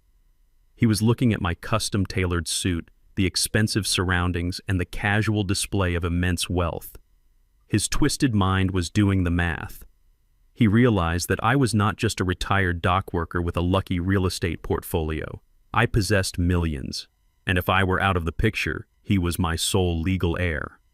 "I need a pen," Kendrick muttered, his voice dropping an octave. I stood up slowly, turning my back to him to retrieve a silver fountain pen from the breast pocket of my overcoat resting on the adjacent chair. It was a deliberate, calculated exposure. I watched his reflection in the dark-tinted glass of the hotel window. The moment my back was turned, Kendrick reached frantically into his damp coat pocket. He pulled out a small, pulverized capsule. He had likely purchased the potent street narcotic from the same underworld contacts he borrowed money from, intending to use it to cope with his crushing anxiety. He leaned over the table and quickly dumped the crushed powder directly into my steaming cup of Earl Grey tea. It dissolved instantly into the dark liquid. He sat back down, wiping the sweat from his bruised forehead, trying to arrange his face into an expression of terrified gratitude. I turned back around, holding the silver pen. I sat down in the leather chair, looking directly into my son's eyes. I reached out and picked up the delicate porcelain teacup by its handle. Kendrick held his breath. His eyes tracked the cup as I lifted it closer to my mouth. He was fully prepared to watch my heart stop, fully prepared to step over my corpse to claim a fortune he did not earn. I stopped the cup an inch from my lips. The silence in the private lounge was absolute. I did not drink. I lowered the cup back down to the saucer with a quiet, deliberate clink. "You know, Kendrick," I said softly, my voice completely devoid of emotion. "When your mother and I bought that house, we found a rat infestation in the basement. I tried using humane traps to relocate them. But Nadine told me a fundamental truth about vermin. Once a rat gets a taste of what is inside your home, it will chew through solid concrete to take the rest. You cannot negotiate with a rabid animal. You can only put it down." Kendrick's face turned an ashen, sickly gray. His eyes widened in sheer panic. "What are you talking about, Dad? I am ready to sign the papers. I am ready to testify against Heather." I picked up the porcelain cup again. "You just dropped a lethal narcotic into my tea," I stated, my voice echoing like a judge delivering a death sentence. "You thought you could murder me in a public place, claim your inheritance, and pay off your debts with my blood. You are not a victim, Kendrick. You are exactly like your wife." Before he could even register the absolute failure of his assassination attempt, I snapped my wrist forward. I threw the scalding poison tea directly into his face. Kendrick shrieked in agony, throwing his hands up to protect his burning eyes as he scrambled backward out of the leather booth. He crashed into a serving cart, sending crystal glasses shattering across the carpeted floor. I stood up, buttoned my suit jacket, and looked down at the pathetic, treacherous man I had raised. "The deal is officially off," I announced, my voice cutting through his pathetic screams. "The shadow lenders are expecting their $300,000 tomorrow afternoon. I highly suggest you start running. You are still a rabid dog, Kendrick, and I am entirely finished feeding you." I turned and walked out of the luxury lounge, leaving my son bleeding, poisoned, and completely doomed. I walked out of the Harbor Grand Hotel and stepped into the crisp, freezing Baltimore night. I did not look back. Kendrick was no longer my son. He was a volatile liability, actively bleeding out on a luxury lounge carpet, blinded by his own treacherous ambition. I pulled the collar of my overcoat tight against the wind and signaled my driver. By morning, the local news channels were broadcasting the magnificent televised downfall of Heather's corporate empire. I sat in my penthouse drinking my morning coffee while the television screen displayed live helicopter footage of my former home. The FBI had finally traced the automated distress signal from Nadine's subterranean servers directly to the condemned property. Federal vehicles surrounded the collapsing house, their red and blue lights flashing against the gray morning sky. Agents wearing heavy yellow hazmat suits to protect themselves from the toxic plaster dust pulled Heather from the flooded basement. She was shivering uncontrollably, her designer clothes ruined and coated in dried chemical fire retardant. They paraded her out in heavy steel handcuffs, completely ignoring her frantic demands for a lawyer. The local anchors detailed the massive mortgage fraud ring, splashing her pristine corporate headshot right next to live footage of federal technicians loading Nadine's blinking digital servers into an armored evidence truck. Kendrick, however, was nowhere to be seen. He had crawled out of the hotel and vanished into the city's criminal underbelly, knowing perfectly well that the shadow lenders were already hunting him down. Heather did not break easily. She was a creature built on supreme entitlement and racial arrogance. From her federal holding cell, she used her one permitted phone call not to apologize or confess, but to contact Maxwell Pierce. Pierce was a notoriously ruthless defense attorney who specialized in manufacturing legal loopholes for corrupt white-collar criminals. Nadine had warned me about men like Pierce years ago. They were the architects of systemic inequality, the men who drafted the very predatory contracts Heather used to steal homes from working-class minority families. Pierce immediately filed an emergency motion for bail, securing her temporary release by leveraging the absolute last remnants of her parents' dwindling retirement funds. Once she was out on bond, Heather and Pierce secluded themselves in his downtown office to draft a malicious countersuit. They planned to accuse me of elaborate elder fraud, claiming I had faked my mental decline to entrap her into assuming the $2 million toxic waste penalty. They intended to argue that the quitclaim deed was signed under severe psychological duress, hoping to invalidate the property transfer and dump the massive environmental debt right back onto my shoulders. She genuinely believed her high-priced lawyer could manipulate a federal judge into seeing her as the innocent, well-meaning daughter-in-law victimized by a vindictive, senile old man. She thought the legal system was designed to protect people exactly like her. She severely underestimated the impenetrable legal perimeter Alaric Thorne and I had already established. I sat in Alaric's downtown office nursing a glass of sparkling water while he spread out the specific shadow loan contracts Heather had signed the night she cracked the decoy safe in my basement. When Heather borrowed that $300,000 from the underworld syndicate, she was desperate to bypass standard banking regulations and federal audits. She used a rapid, unregulated hard money contract. What she failed to read in her panicked, boundless greed was the boilerplate cross-collateralization clause buried deep within the third page of the agreement. Alaric smiled, tracing his expensive silver pen across the dense legal text. When she signed this document, she made herself personally liable for the debt, Alaric explained smoothly. But to secure the massive sum without a standard credit check, she also listed her parents Richard and Patricia Belmont as secondary emergency guarantors, relying on their previous financial history with her brokerage firm. I leaned forward, inspecting the signatures on the document. My private holding company had quietly purchased this exact shadow debt from the underworld syndicate just 3 hours ago. I paid the criminal syndicate a highly lucrative premium to completely wash their hands of Kendrick and Heather, legally transferring the collection rights directly to my private equity firm. I now owned the entire $300,000 debt, making it fully enforceable under corporate law. Execute the total asset freeze, I instructed Alaric calmly. File the emergency injunction against every single financial account tied to the guarantors. Pierce thought he could tie us up in family court with fabricated elder abuse claims. I was bypassing family court entirely and dragging them all into the absolute slaughterhouse of corporate litigation. Heather, increasingly desperate and running completely out of time, arrived at the mid-range motel where her parents had been forced to stay after I evicted them from their mansion. She planned to drain their remaining pension accounts to pay Pierce's exorbitant legal retainer fee. She pushed through the motel's smudged glass doors, frantically rehearsing her manipulative pitch, but she froze in the center of the lobby. Richard and Patricia were standing at the front desk, surrounded by their cheap suitcases, arguing furiously with the tired clerk. The motel manager shook his head, holding up Patricia's premium credit card. "I am sorry, ma'am, but your bank says the account is completely locked due to a corporate lien," the manager stated flatly. Heather rushed forward, demanding to know what was happening. Richard turned to his daughter, his face a sickening shade of purple.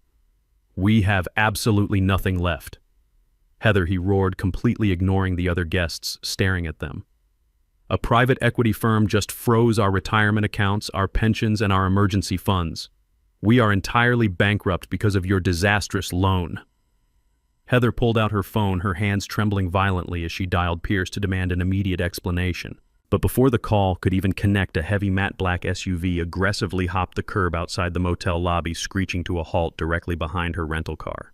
4 massive men stepped out, their faces obscured by the shadows of their thick winter coats. They were not federal agents. They were not corporate lawyers serving subpoenas.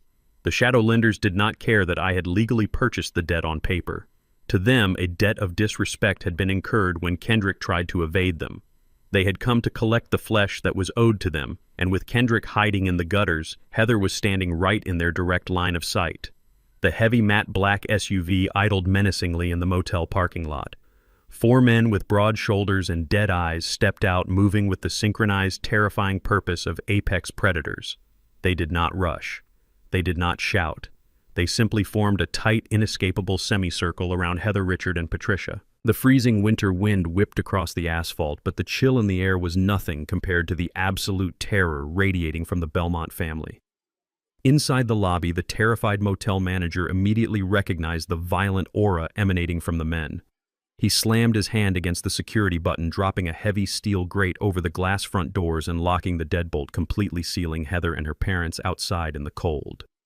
The lead enforcer, a towering man with a thick scar cutting across his jawline, stepped forward.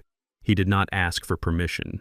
He reached out and grabbed the lapel of Heather's ruined designer coat, pulling her forcefully away from her trembling parents.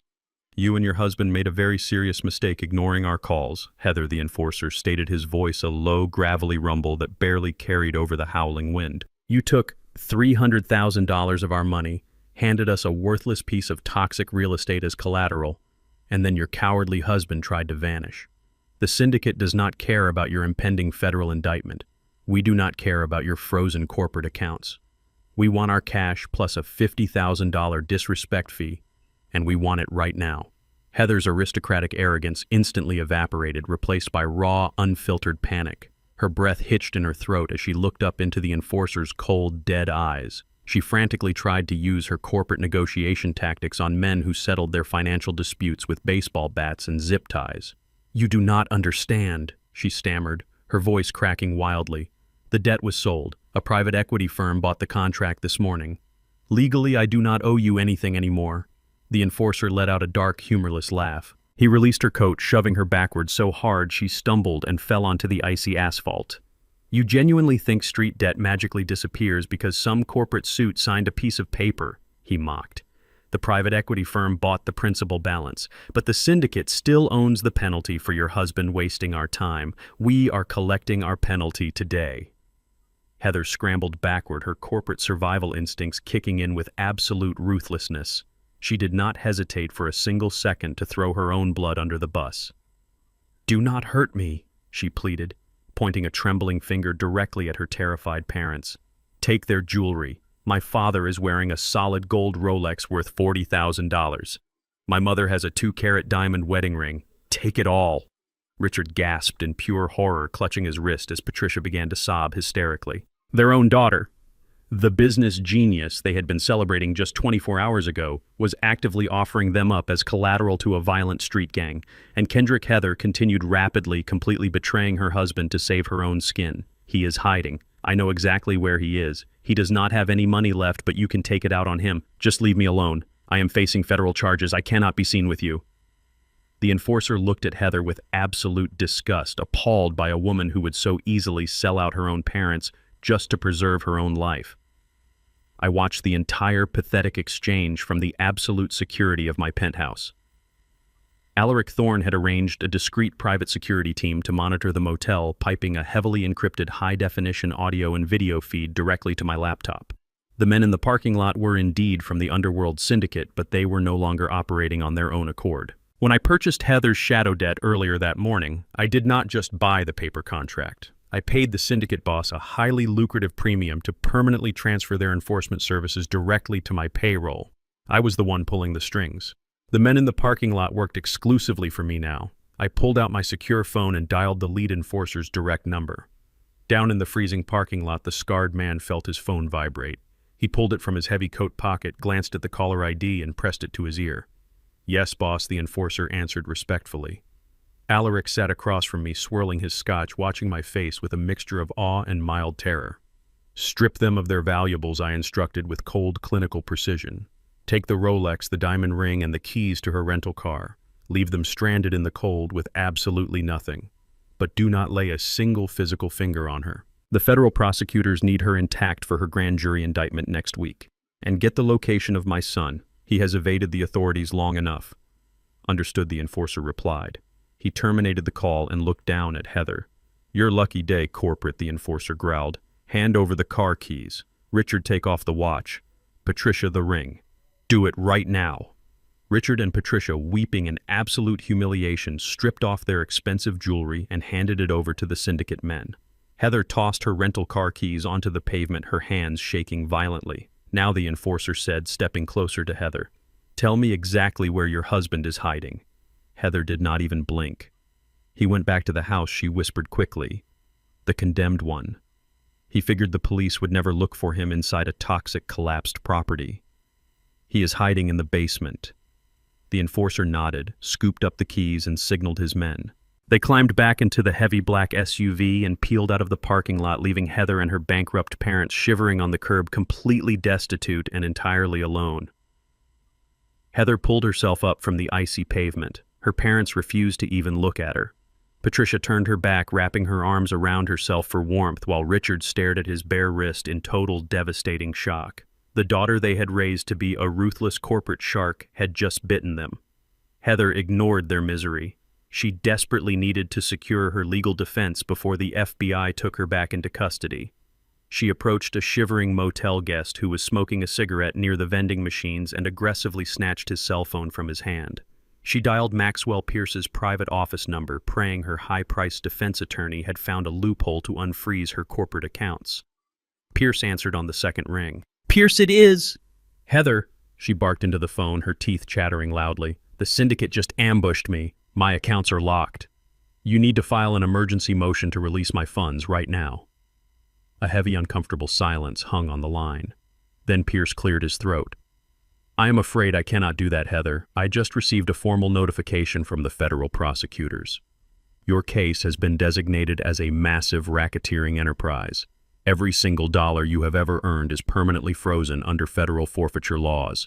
Your retainer check bounced this morning. I am officially dropping you as a client. I do not work for free." Heather gasped, her eyes widening in sheer terror. "You cannot do this. You are my lawyer." "Not anymore," Pierce replied coldly. "Good luck with the FBI, Heather." He hung up, leaving her listening to the dead dial tone. She dropped the borrowed phone, collapsing against the brick wall of the motel. Meanwhile, miles away in the freezing, flooded basement of my former home, Kendrick was curled into a tight ball, hiding behind the collapsed brick column. He had nowhere else to go. He was shivering violently, clutching a broken piece of drywall for protection. Suddenly, the heavy wooden door at the top of the basement stairs groaned open. Heavy, synchronized footsteps echoed down the wooden steps. The beam of a high-powered tactical flashlight cut through the darkness, blinding him completely. Kendrick scrambled backward into the icy water, screaming in terror as the 4 syndicate enforcers descended into the basement, fully prepared to collect the debt his wife had just passed directly onto his shoulders. The tactical flashlight pinned Kendrick against the damp concrete wall. He scrambled backward until his spine hit the collapsed brick column, the freezing water soaking through his clothes. He threw his hands over his face, sobbing hysterically, begging the syndicate men not to kill him. The scarred enforcer stepped forward, his heavy boots splashing loudly in the flooded basement. He did not raise a baseball bat. He did not draw a weapon. Instead, he reached into his heavy canvas coat and pulled out a high-definition digital camera. My instructions to the syndicate were absolute. I did not want my son physically destroyed. I wanted him legally, financially, and morally dismantled. The enforcer kicked Kendrick's shin just hard enough to demand his undivided attention. "Look directly at the lens," the enforcer commanded, his voice echoing in the dark cavern. "You owe us $300,000. The only way you walk out of this basement with your kneecaps intact is if you confess to every single detail of your wife's redlining operation, your active involvement in the forged loan documents, and your pathetic attempt to extort your own father. Start talking right now." Kendrick, shivering and completely broken, spilled absolutely everything. He confessed to the fake appraisals, the predatory interest rates, and his own cowardly complicity. He detailed how Heather specifically targeted working-class black families, tricking them into signing adjustable-rate mortgages they could never afford. He cried into the camera, stripping away the absolute last remnants of his dignity. He admitted to hiring the fake psychiatrist and attempting to poison my tea at the hotel.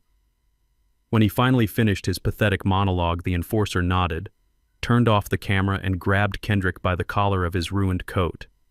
He dragged my son up the wooden stairs, threw him out the front door into the freezing snow, and told him to never show his face in the city of Baltimore again. The syndicate securely transmitted the video file directly to my encrypted server, completing their highly lucrative contract. I instantly forwarded the pristine, high-definition confession straight to the federal prosecutors handling Heather's case. While Kendrick was being violently evicted from his toxic ruin, Heather was experiencing a completely different kind of freezing reality.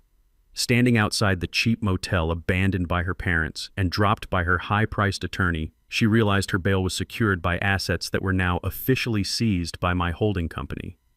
Within 2 hours, federal marshals tracked her down. She was shivering at a public bus stop when 3 black federal utility vehicles aggressively surrounded her. Because the funds she used to secure her temporary release were flagged as proceeds of a criminal enterprise, her bond was immediately and permanently revoked. She was dragged back into federal custody, stripped of her ruined designer clothes, and issued a standard orange correctional jumpsuit. The next morning, she faced her initial arraignment in a federal district court. I sat in the polished wooden gallery with Alaric Thorne, watching my daughter-in-law shuffle into the massive courtroom wearing heavy steel wrist and ankle cuffs. She looked utterly diminished. Her hair was a tangled, matted mess, and her face was pale with sheer exhaustion and terror. Without Maxwell Pierce to shield her from the consequences of her actions, she was forced to accept a severely overworked public defender who had only skimmed her massive case file 10 minutes before the hearing. But Heather's arrogance was a terminal disease. When the federal judge asked for her plea regarding the initial charges of wire fraud and racketeering, she leaned into the microphone, her voice trembling with desperate venom. She attempted to hijack the hearing entirely. Not guilty, she practically screamed, the sound echoing harshly off the mahogany walls. And I demand to file criminal charges against my father-in-law, Eugene Hayes. He is sitting right there in the gallery. He faked a mental decline to force me into assuming a $2 million environmental debt. He bought my underworld loans to freeze my accounts. He is the real criminal here. He trapped me. The federal judge, a stern woman with absolutely zero tolerance for courtroom theatrics, slammed her heavy wooden gavel. The sharp crack instantly silenced the room. "You are completely out of order," the judge warned sternly. Your public defender frantically tried to pull Heather away from the microphone, but she refused to yield. She pointed her shackled hands directly at me, her eyes wide with manic desperation. "He orchestrated all of this," she shrieked. "He tricked me into signing the quitclaim deed. It is elder fraud in reverse." Alaric Thorne simply stood up from the gallery, buttoned his tailored suit jacket, and approached the partition. With the court's permission, Alaric stated in a calm, deeply authoritative voice, "I represent Mr. Eugene Hayes. My client is a retired longshoreman. The defendant voluntarily procured a psychiatric evaluation attempting to declare my client legally incompetent. We have sworn affidavits from her own hired medical professional stating that she orchestrated the power of attorney documents. Furthermore, my client legally transferred his property to his son and daughter-in-law through a standard quitclaim deed, which they eagerly accepted and immediately leveraged for an unregulated shadow loan. The environmental penalty attached to that property is a matter of public municipal record. The defendant's failure to conduct basic due diligence before leveraging a toxic asset is not a federal crime committed by my client. It is simply profound financial incompetence on her part." The judge adjusted her glasses, looking down at Heather with absolute, unfiltered disdain. "The court entirely agrees," the judge stated coldly. "Miss Belmont, you are currently facing 20 counts of federal racketeering. Attempting to blame your catastrophic real estate decisions on the man you were actively trying to defraud will not earn you a single ounce of sympathy in this courtroom." The judge formally denied bail, citing Heather as an extreme flight risk given her husband's disappearance and her deep connections to underworld lenders. Heather slumped back into her wooden chair, her entire body shaking as the federal marshals moved in to escort her back to the holding cells. But her nightmare was not even close to being over. As they pulled her to her feet, the lead federal prosecutor approached the bench with a thick, newly printed dossier. "Your Honor," the prosecutor announced, his voice ringing with absolute finality, "the state would like to formally enter a superseding indictment. Based on the digital evidence recovered from the subterranean servers at the condemned property and a newly acquired video confession from the defendant's husband, we are expanding the scope of this prosecution. We have identified over 200 minority families who were systematically defrauded by the defendant's brokerage firm." The gallery erupted in a low murmur of shock. Heather's eyes widened in sheer terror as she looked at the prosecutor. I watched her realize the true magnitude of what Nadine and I had built. Alaric Thorne had not just frozen her accounts. He had used my anonymous holding companies to fully fund a massive class action lawsuit on behalf of every single family Heather had ever evicted. The federal government was not just going to put her in a concrete cell. They were going to liquidate every single asset she, her firm, and her parents had ever touched to provide full financial restitution to her victims. Heather locked eyes with me from across the courtroom as the marshals dragged her toward the heavy wooden doors. I did not smile. I simply offered a slow, deliberate nod. She was finally going to pay for every single tear she had caused. Meanwhile, miles away from the federal courthouse, Kendrick was wandering the freezing, unforgiving streets of Baltimore. He was completely destitute, shivering violently and entirely terrified. He huddled under a concrete overpass near the commercial docks, clutching his thin, dirty jacket against the biting winter wind. He looked up as a sleek, custom-black town car idled at the red light just a few feet away. The tinted passenger window rolled down slowly. Kendrick's eyes lit up with a pathetic glimmer of hope as he saw my face in the back seat. He stumbled forward, reaching out his freezing hands, his mouth forming the word, "Dad." But the traffic light turned green.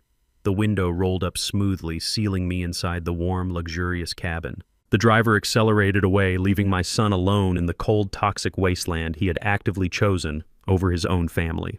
The cold, sterile walls of the federal detention center did not completely extinguish Heather's venom. Stripped of her designer wardrobe and her corporate title, she was forced to wear a standard-issue orange jumpsuit that hung loosely on her frame. But a predator backed into a corner will always bare its teeth. She sat in the bleak, fluorescent-lit visitation room, her hands bound to the metal table, staring intensely at the man sitting across from her. His name was Gideon Croft. He was not a standard corporate defense attorney. He was a ruthless legal fixer who specialized in defending high-level cartel bosses and organized crime syndicates.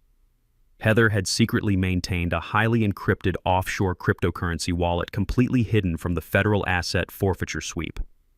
It contained just enough digital currency to secure Croft's massive retainer fee. Federal prosecutors think they have. And federal prosecutors think they have an airtight case because of the physical servers your mother-in-law hid in the basement. Gideon stated, his voice a low, gravelly whisper. But they are relying on the work of a rogue amateur. We are filing an emergency motion to suppress the entirety of the digital evidence under the Federal Wiretap Act. We will argue that Nadine Hayes conducted illegal, unauthorized surveillance and cyber espionage. Under the legal doctrine of the fruit of the poisonous tree, if we prove she obtained that data illegally, every single piece of evidence on those servers becomes completely inadmissible in a court of law. The entire superseding indictment will collapse like a house of cards. Heather's eyes widened with a sudden vicious spark of returning arrogance. She leaned forward, the heavy steel chains clinking against the table. "Are you absolutely certain this will work?" she demanded. Gideon adjusted his expensive silk tie. "I have beaten federal prosecutors with far less. We paint your late mother-in-law as a paranoid, tech-savvy vigilante who violated your constitutional right to privacy. We turn the victim narrative completely upside down. The moment the judge throws out those servers, the federal government has no paper trail. You walk out of this facility a free woman, and we immediately file a massive civil lawsuit against Eugene Hayes for malicious prosecution and emotional distress. I will take his penthouse, his holding companies, and every single dime he has left." Heather smiled. It was a wicked, predatory grin. She actually believed she had found the ultimate loophole to escape the slaughterhouse. Within 48 hours, Gideon Croft stood on the marble steps of the federal courthouse surrounded by a swarm of local reporters and news cameras. He delivered a masterful, completely fabricated narrative to the press.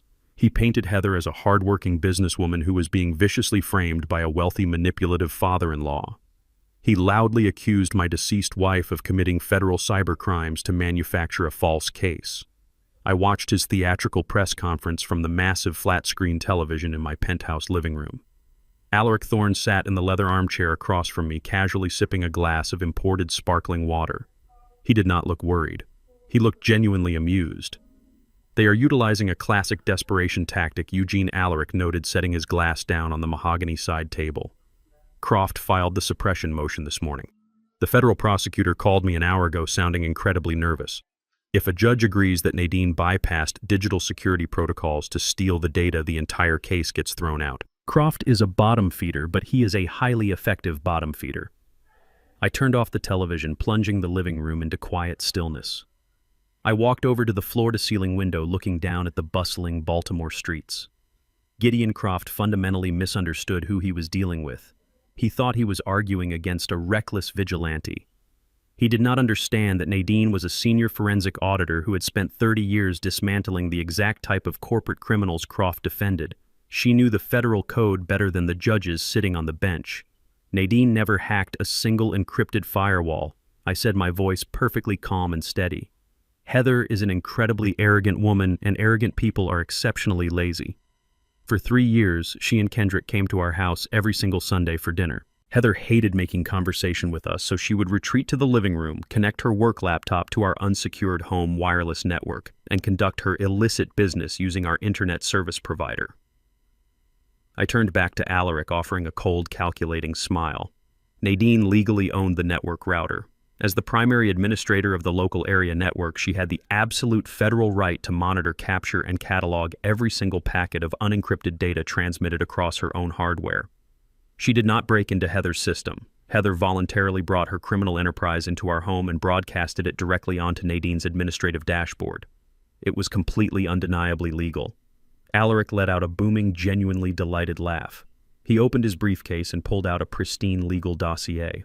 Nadine left the exact network administration logs in her secondary file. Alaric confirmed, flipping to a highlighted page, complete with timestamps, user agreements, and IP address verifications.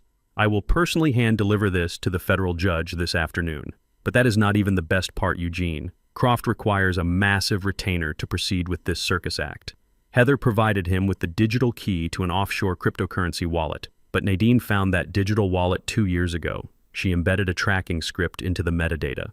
The moment Croft attempted to transfer the funds to his legal firm this morning, the script automatically flagged the transaction to the Department of Homeland Security. The federal government seized the entire crypto wallet 20 minutes ago. Croft is representing her for absolutely nothing. The execution was swift and merciless. When Gideon Croft stood before the federal judge that afternoon to present his motion to suppress, the judge swiftly shut him down. She presented Nadine's meticulous network administration logs, validating the absolute legality of the evidence. Then she formally informed Croft that his client's hidden digital assets had been seized as criminal proceeds. Croft, realizing he was not getting paid a single dime, immediately withdrew as Heather's legal counsel right there in the open courtroom.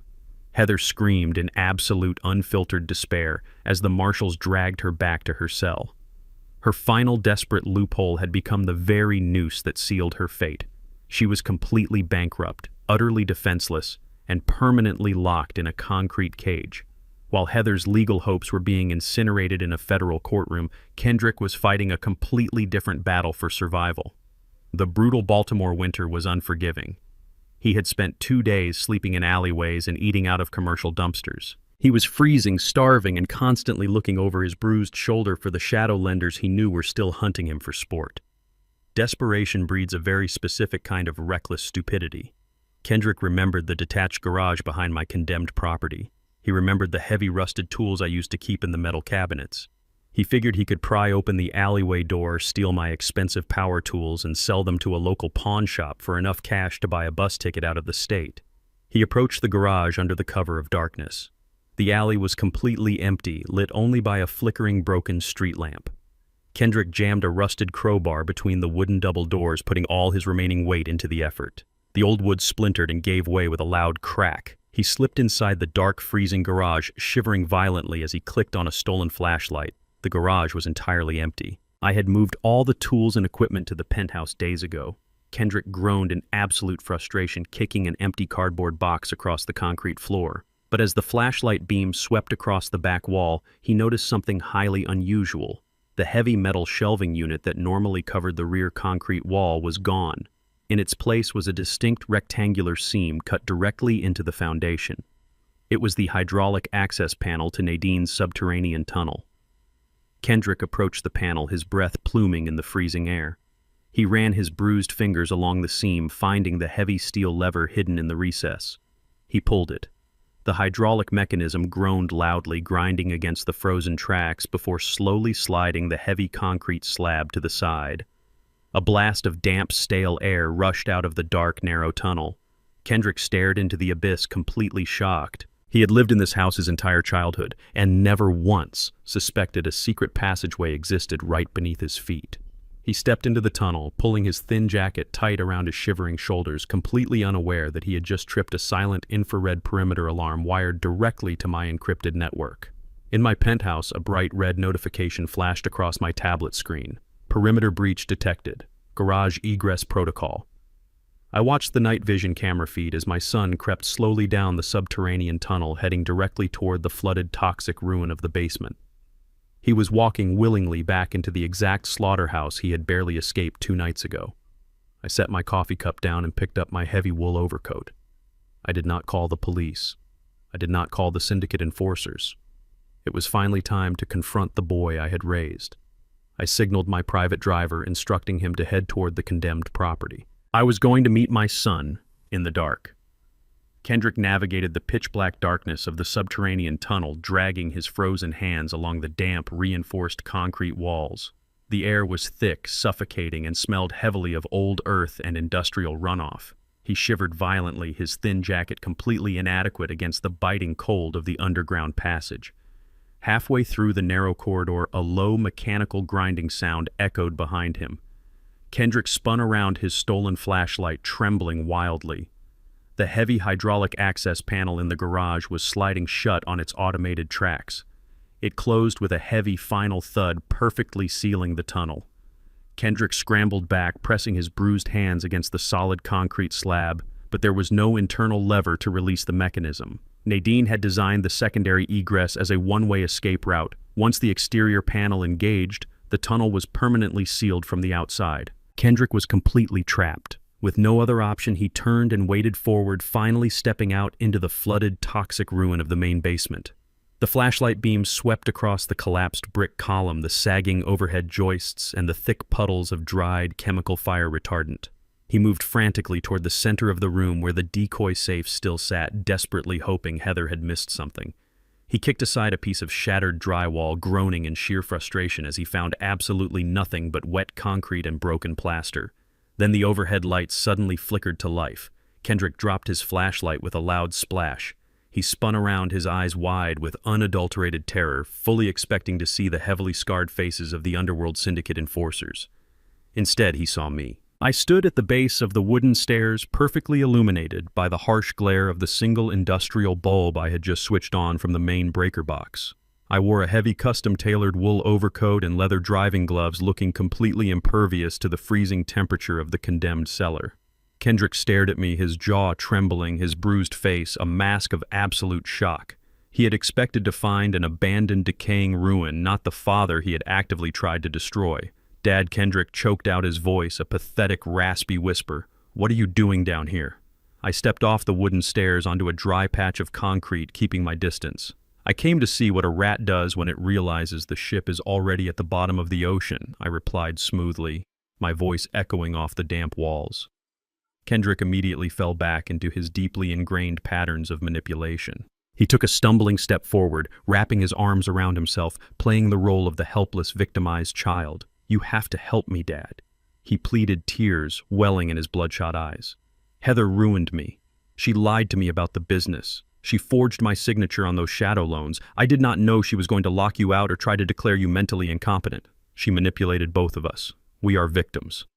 I looked at the 35-year-old man standing in the toxic water. 30 years ago, I caught a 5-year-old Kendrick stealing cash from Nadine's purse. Instead of punishing him with anger, I sat him down and explained the value of hard work. I took him to the docks the very next day. I let him watch me haul heavy steel chains until my hands physically bled, showing him exactly what it cost to put food on our table. He cried that day, promising he would never steal again. But he never actually learned the lesson. He just learned how to hide his theft behind corporate suits and real estate contracts. "You poured a lethal narcotic into my tea." "Kendrick," I stated, my voice completely devoid of any paternal sympathy. "You watched me lift that porcelain cup to my mouth, entirely prepared to step over my dead body to claim a financial inheritance.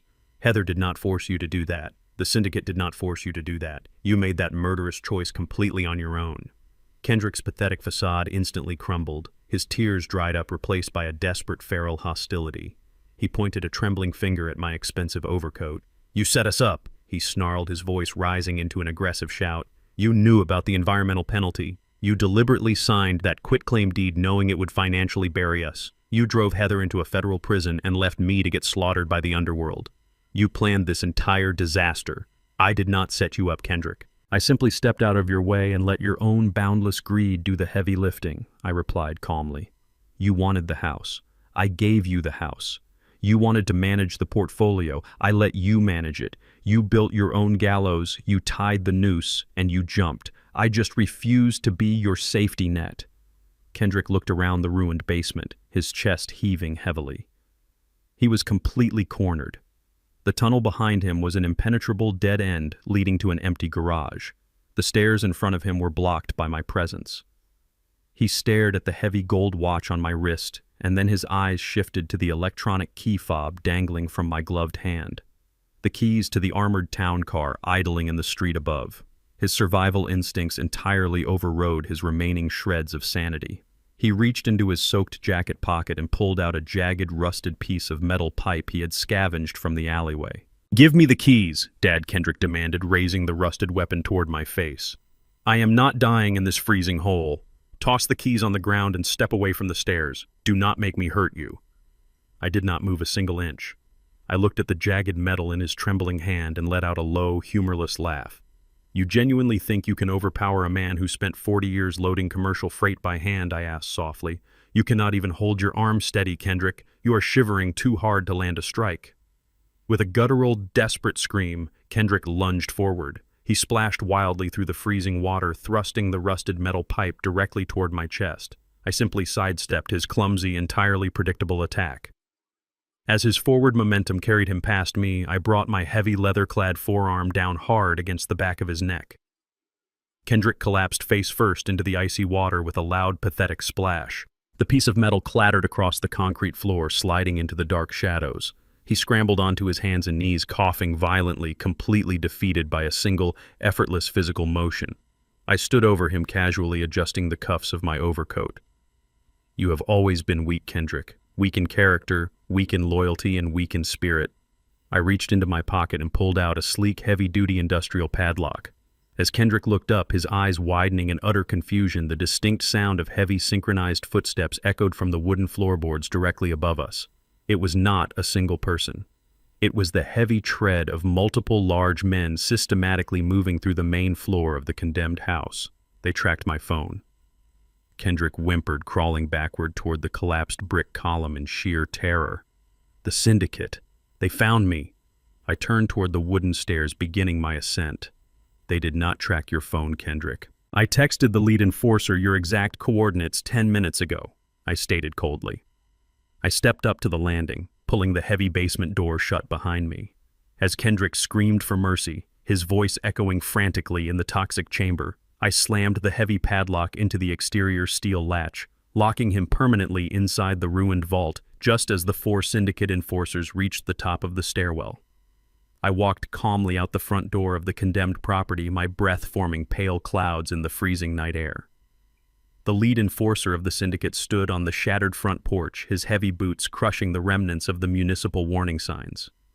I stopped beside him and held up the single silver key to the heavy industrial padlock I had just secured. I tossed the key into the freezing air. The enforcer caught it with a swift, practiced motion. "He is in the basement," I stated smoothly. "The $300,000 debt is now yours to physically collect.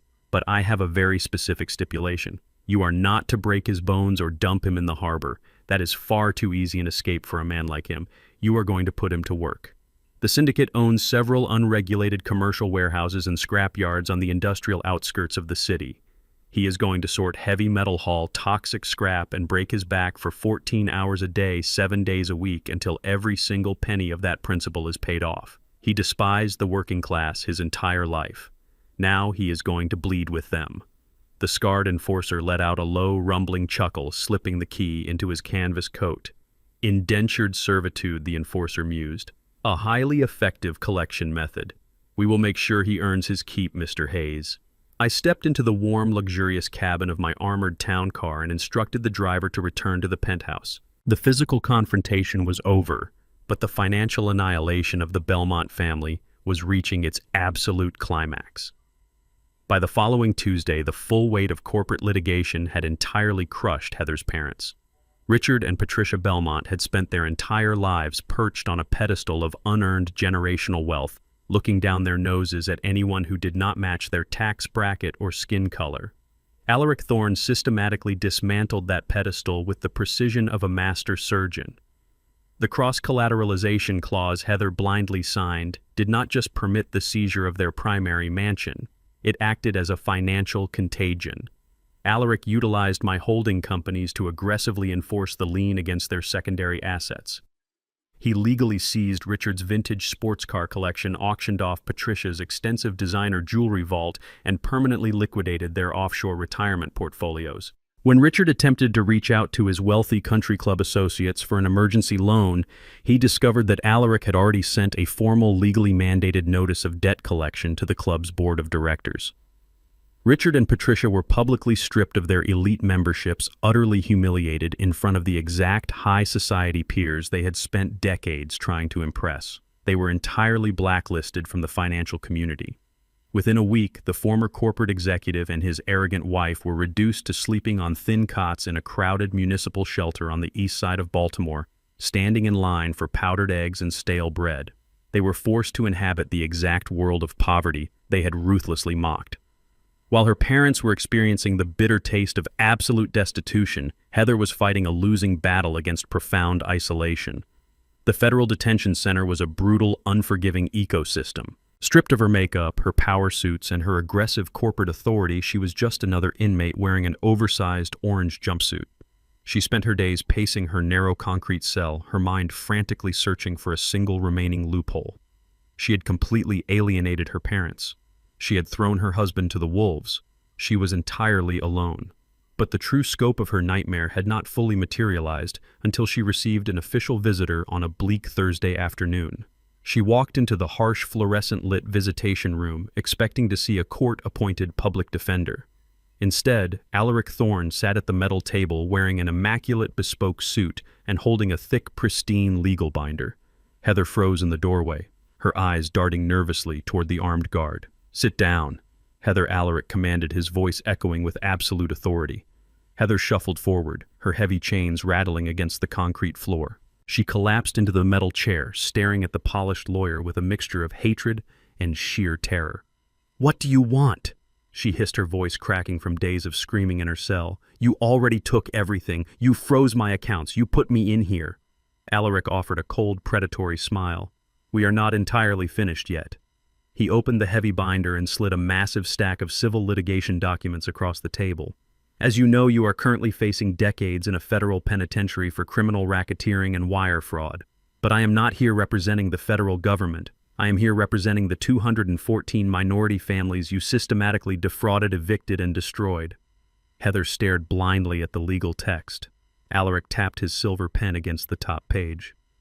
"My client, Eugene Hayes, has personally funded a massive class action lawsuit against you, your former brokerage firm, and your parents as the corporate guarantors. We are suing you for $85 million in civil damages, emotional distress, and predatory lending violations."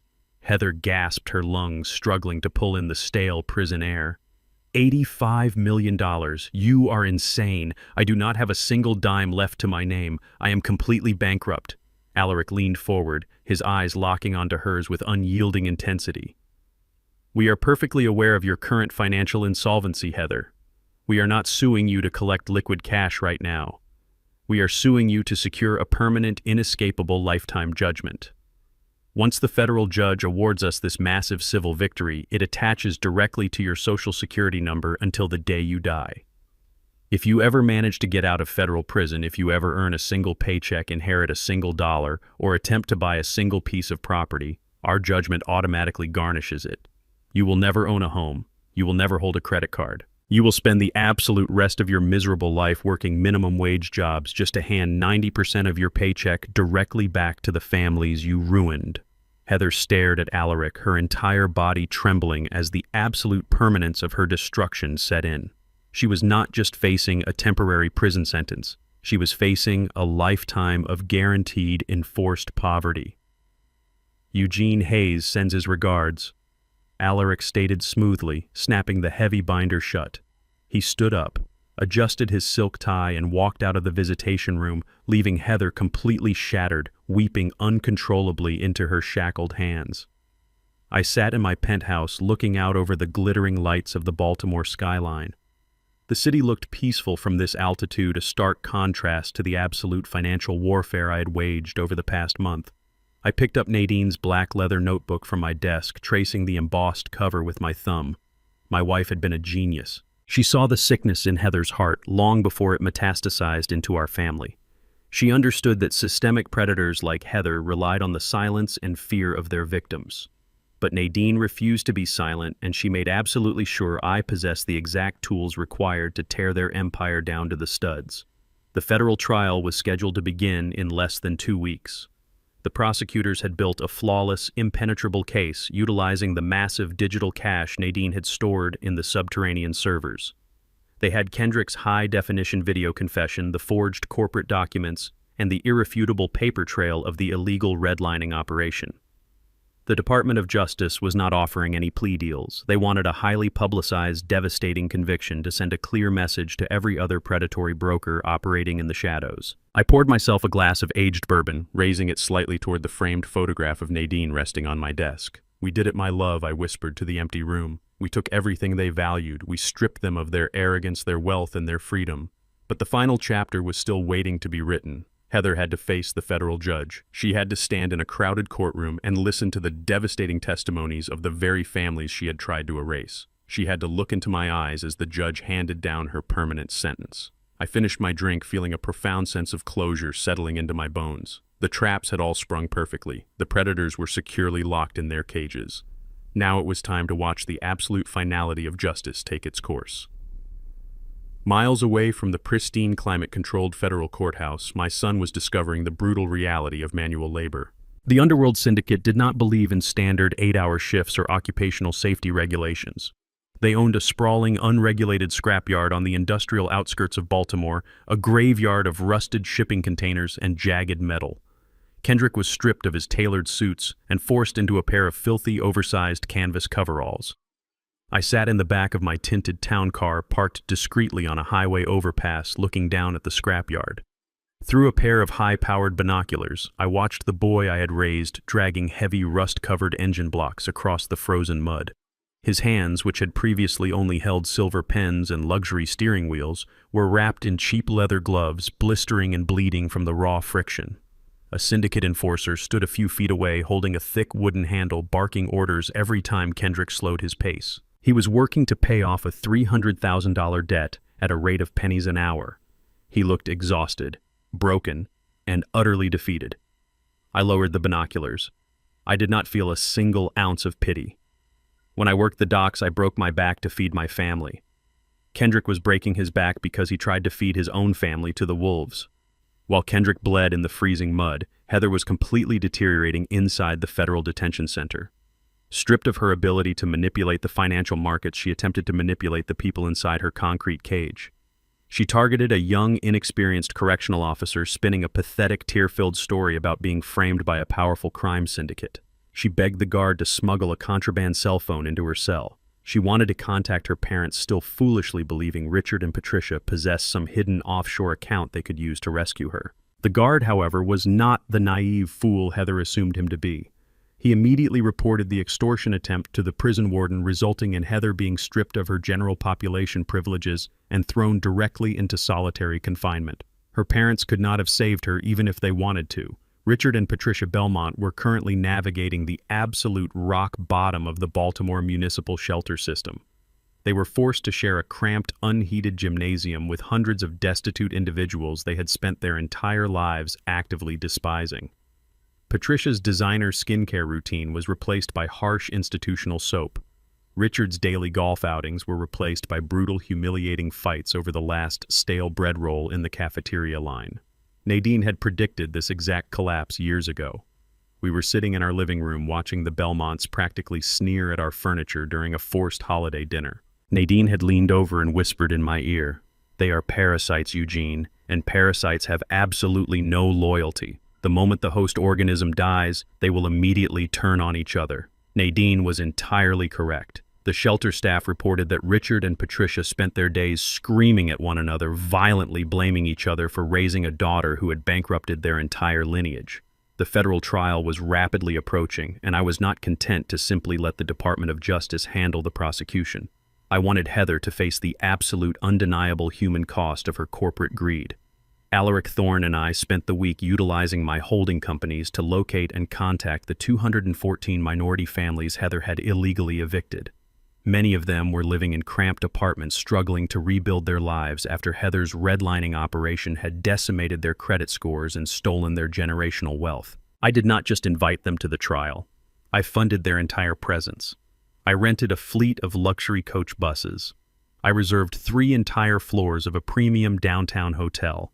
I purchased tailored suits, crisp dresses, and professional attire for every single victim who needed it. I wanted them to walk into that federal courtroom looking like absolute royalty. I wanted Heather to look out into the gallery and see a unified, impenetrable wall of strength and dignity. I stood in the grand ballroom of the hotel looking out at the hundreds of men, women, and children who had been gathered. They were the very people Heather had dismissed as uneducated and unworthy. I walked to the front of the room taking the microphone. My voice echoed across the quiet, expectant crowd. "For years, a woman sitting in a glass tower told you that you were not good enough," I said, making eye contact with the families I had worked alongside for decades. "She used confusing contracts and predatory math to steal your homes. She thought because of the color of our skin and the calluses on our hands we would simply pack up and fade into the shadows. But tomorrow morning we are walking into that federal courthouse together. We are going to look her directly in the eyes, and we are going to watch the federal government take away her freedom, her wealth, and her future. You are not victims anymore. You are the architects of her absolute destruction." The ballroom erupted in a powerful, unified wave of applause. The morning of the trial, I sat in Alaric's office reviewing the final witness manifest. The trap was perfectly set, but a cornered rat will always try to chew through the last remaining wire. Alaric's private office line rang. He answered it, listening intently for a few moments before a deep, highly amused frown settled onto his face.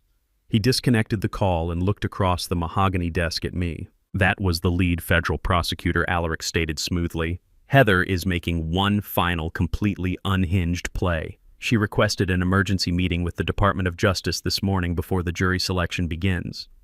I leaned back in my leather chair, narrowing my eyes. "What exactly is she offering them?" Alaric chuckled a dark, rich sound. "She claims she has the identity of the mysterious private equity firm that bought her underworld debt. She told the prosecutors that her father-in-law, Eugene Hayes, is actually the secret kingpin of a massive criminal syndicate. She is offering to testify against you, claiming you masterminded the entire redlining operation and forced her to execute the fraudulent loans under the threat of violence. She thinks she can secure a plea deal by handing them the head of a major crime boss." I stood up, adjusting the cuffs of my pristine white shirt. "She is attempting to weaponize the federal government against the very man who handed them her entire case on a silver platter." I picked up my heavy wool overcoat. "Let us go to the courthouse, Alaric. I want to be in the room when the federal prosecutors politely explain to her exactly who actually owns the evidence they are about to bury her with." The federal courthouse in downtown Baltimore was a monolithic structure of white marble and reinforced glass. Alaric Thorne and I bypassed the crowded public entrance, utilizing his specialized credentials to access the secure administrative corridors. The lead federal prosecutor, a sharp-featured man named Harrison, met us outside a heavily soundproofed interrogation room. He offered a firm, respectful handshake. "She has been spinning her fabricated narrative for the past 20 minutes, Harrison explained, gesturing toward the heavy steel door. I stepped into the adjacent observation room, standing behind the thick two-way mirror. Heather sat at the metal table inside the interrogation room, flanked by 2 armed federal marshals. She looked absolutely wretched in her oversized orange jumpsuit, her hair slick with grease, her face gaunt and pale. Yet despite her pathetic physical state, her eyes still burned with that toxic, arrogant desperation. She was actively leaning across the table, speaking frantically to a junior prosecutor, completely unaware that I was standing mere inches away watching her dig her own grave. "I am telling you the absolute truth," Heather pleaded, her voice cracking as she desperately tried to weave her web of lies. "Eugene Hayes is not a retired dock worker. He is the head of a massive, violent underground syndicate. He orchestrated the entire redlining operation. He forced me to sign those predatory loans to launder his dirty money. When I tried to back out, he hired a shadow crew to terrorize me. He bought my private debts just to maintain absolute control over my life. He trapped me in a toxic, condemned house and nearly burned me alive. You need to grant me full federal immunity, and I will testify against him in open court. I will hand you the biggest organized crime boss on the Eastern Seaboard." The junior prosecutor took a slow, deliberate sip of his coffee, his face a perfect mask of professional indifference. He glanced down at the pristine, meticulously organized Operation Redline dossier resting on the table. It was the exact file I had anonymously transmitted to the FBI days ago. Miss Belmont, the prosecutor stated calmly, "Your narrative is incredibly dramatic. However, it completely contradicts the overwhelming mountain of forensic data we have already verified. The digital footprint on these forged loan applications traces directly back to your personal executive terminal. The offshore accounts receiving the illicit funds are registered to your maiden name. There is absolutely zero evidence linking your father-in-law to any criminal enterprise." Heather slammed her shackled hands against the metal table, the heavy steel chains rattling loudly. "Because he is a ghost!" she shrieked, her voice echoing wildly off the concrete walls. "He hides behind shell companies and blind trusts. He is a financial predator. You have to believe me." I had heard enough. I pushed open the heavy steel door connecting the observation room to the interrogation chamber and stepped inside, followed closely by Alaric Thorne and lead prosecutor Harrison. Heather instantly froze. Her frantic shrieking died in her throat. The remaining color drained completely from her face as she stared at me, standing in my impeccably tailored suit, radiating absolute unshakable authority. She shrank back into her metal chair, her eyes darting between me and the federal prosecutors in sheer, unadulterated panic. "Hello, Heather," I said, my voice smooth and perfectly level. "I heard you were looking for the mastermind who dismantled your empire. I figured I would save you the trouble of searching." Heather opened and closed her mouth, but no sound came out. Prosecutor Harrison stepped forward, placing his hands flat on the metal table. "Miss Belmont, allow me to clarify your current reality," Harrison announced coldly. "Eugene Hayes is not a cartel boss. He is a highly respected, legally vetted, cooperating witness for the Department of Justice. He is the exact individual who voluntarily provided us with the fully decrypted servers containing your entire criminal history. His wealth is entirely legitimate, securely managed by lawful entities, and completely untouchable. The only predator in this room is you." Heather stared at me, her chest heaving violently as the absolute finality of her situation crashed down upon her. She looked at Alaric Thorne, who offered her a polite, mocking nod, and then back to me. "You set this all up," she whispered, her voice hollow and defeated. "You and that dead wife of yours. You ruined me." I stepped closer to the table, looking down at the woman who had tried to erase my family. "Nadine and I did not ruin you, Heather. We simply handed you a shovel and let you dig your own grave. You thought you could target working-class black families because you believed we were uneducated and powerless. You assumed your corporate title and your skin color gave you the absolute right to strip generational wealth from my community. You looked at my calloused hands and assumed I lacked the intellect to stop you. You were wrong. And now you are going to spend the rest of your natural life locked in a concrete box, paying back every single penny you stole from the people you looked down upon." Heather completely snapped. The final fragile thread of her sanity severed under the crushing weight of my words. She lunged across the metal table, her shackled hands clawing desperately toward my throat. She screamed a guttural, feral sound of absolute despair and raw, unfiltered hatred. I did not even flinch. The two federal marshals reacted instantly, grabbing her by the shoulders and slamming her violently back into her metal chair. She thrashed wildly against their grip, sobbing hysterically, completely reduced to a broken feral animal stripped of all her artificial superiority. "I am going to kill you," she shrieked, spit flying from her lips as the marshals restrained her arms.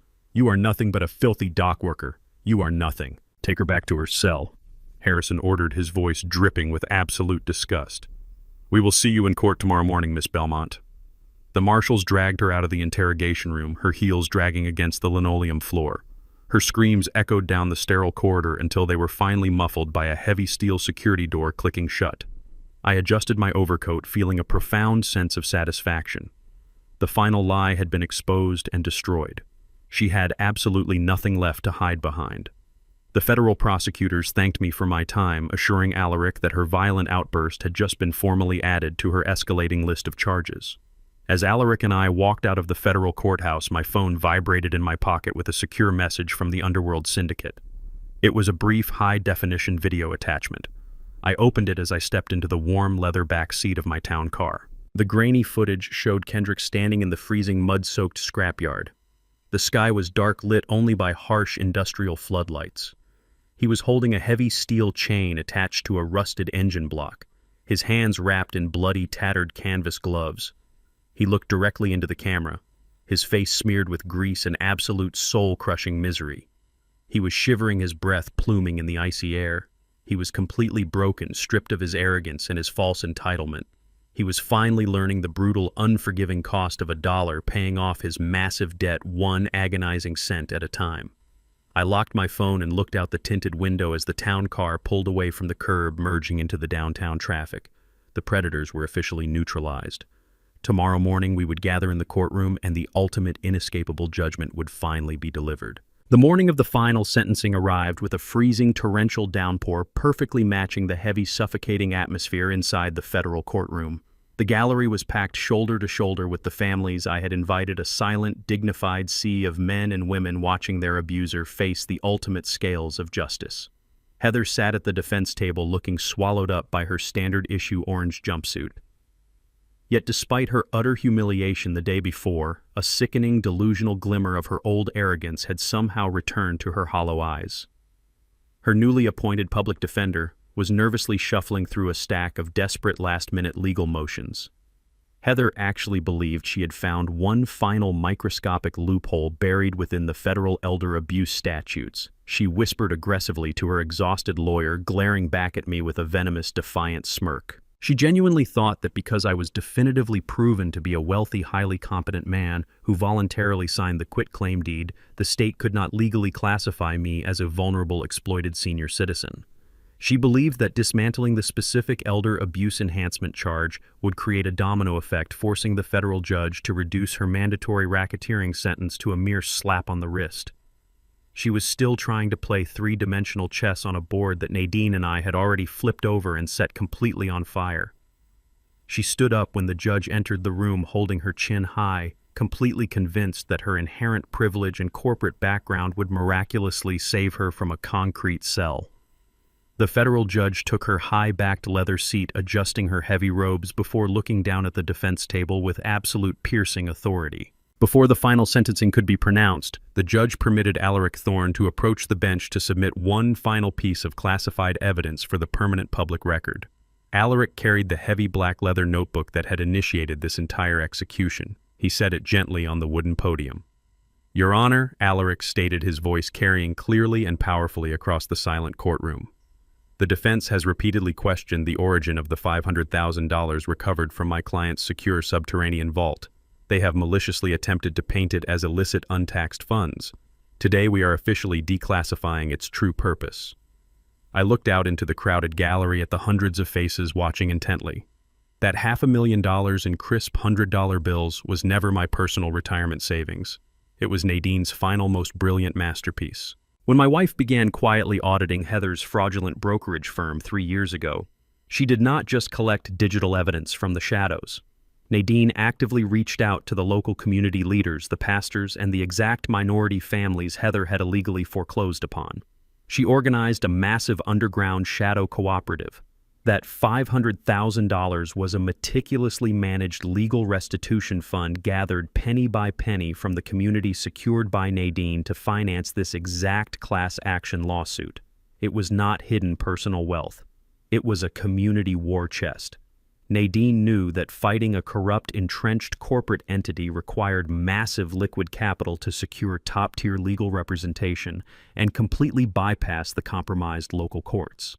She built a financial fortress to ensure that when the time came, Heather's victims would never be silenced by expensive corporate lawyers again. Heather stared at the black notebook on the podium, her jaw dropping as the absolute magnitude of Nadine's genius finally shattered her last remaining delusion. She had not just been outsmarted by a single retired woman. She had been systematically dismantled by an entire community she thought she had erased. The judge opened the black notebook, carefully reviewing the meticulously documented financial ledgers and the attached digital server logs that perfectly corroborated every single fraudulent transaction Heather had ever executed.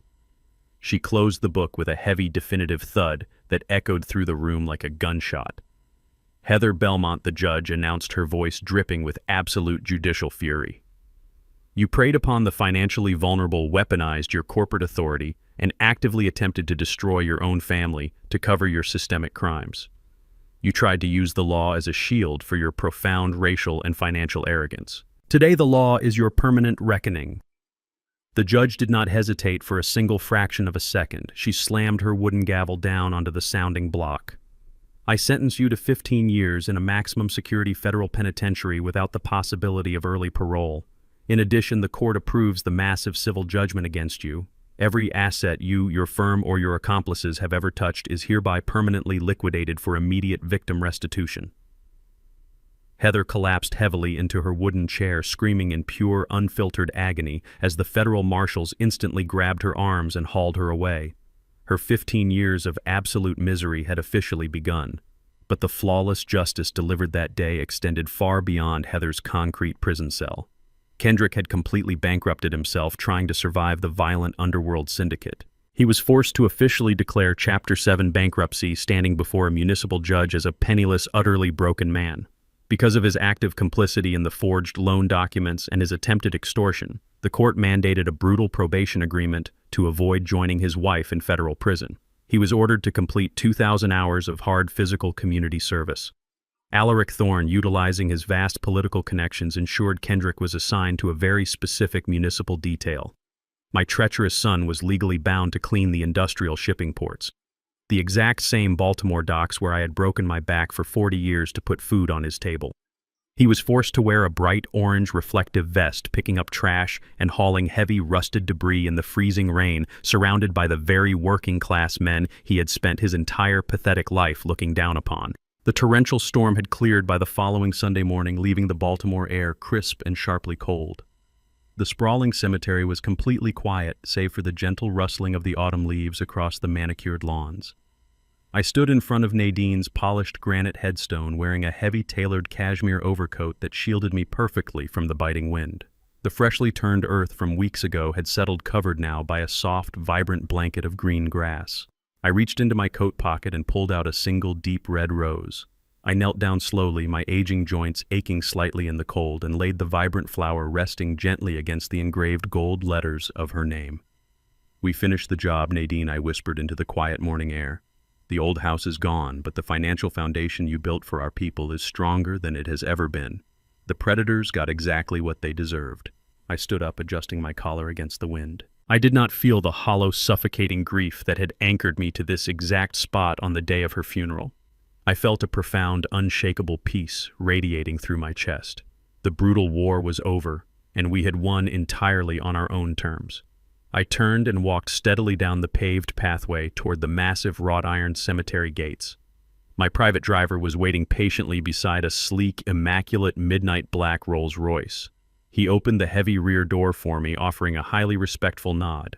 I slid into the warm, luxurious leather interior, tapping my walking stick gently against the floorboard to signal our departure. The massive engine purred to life, and the luxury vehicle glided smoothly down the coastal highway.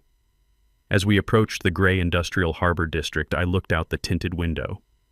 There, walking along the muddy, freezing shoulder of the road, was a man in a filthy, oversized orange safety vest. He was shivering violently in the biting wind, pushing a heavy industrial broom against the wet asphalt, gathering discarded garbage into a cracked plastic bin. I looked at the rearview mirror, watching Kendrick's broken, exhausted reflection shrink smaller and smaller until he completely disappeared into the thick industrial fog. I leaned back into the plush leather seat and closed my eyes. The punishment was absolute. The justice was perfectly final. I had absolutely nothing left to give them, and I had never felt so incredibly free. The ultimate lesson here is about the fatal cost of arrogance and underestimating quiet strength. Heather and Kendrick looked at my calloused hands and steel-toed boots and saw only a simple, uneducated mark. They looked at Nadine and saw a docile housewife. They let their deep prejudice and greed blind them to the brilliant, impenetrable fortress of intellect and resilience we had built over decades. True power does not need to brag in glass towers or wear designer suits. It moves in silence, plans with absolute precision, and strikes with devastating finality. Never mistake someone's quiet humility for weakness.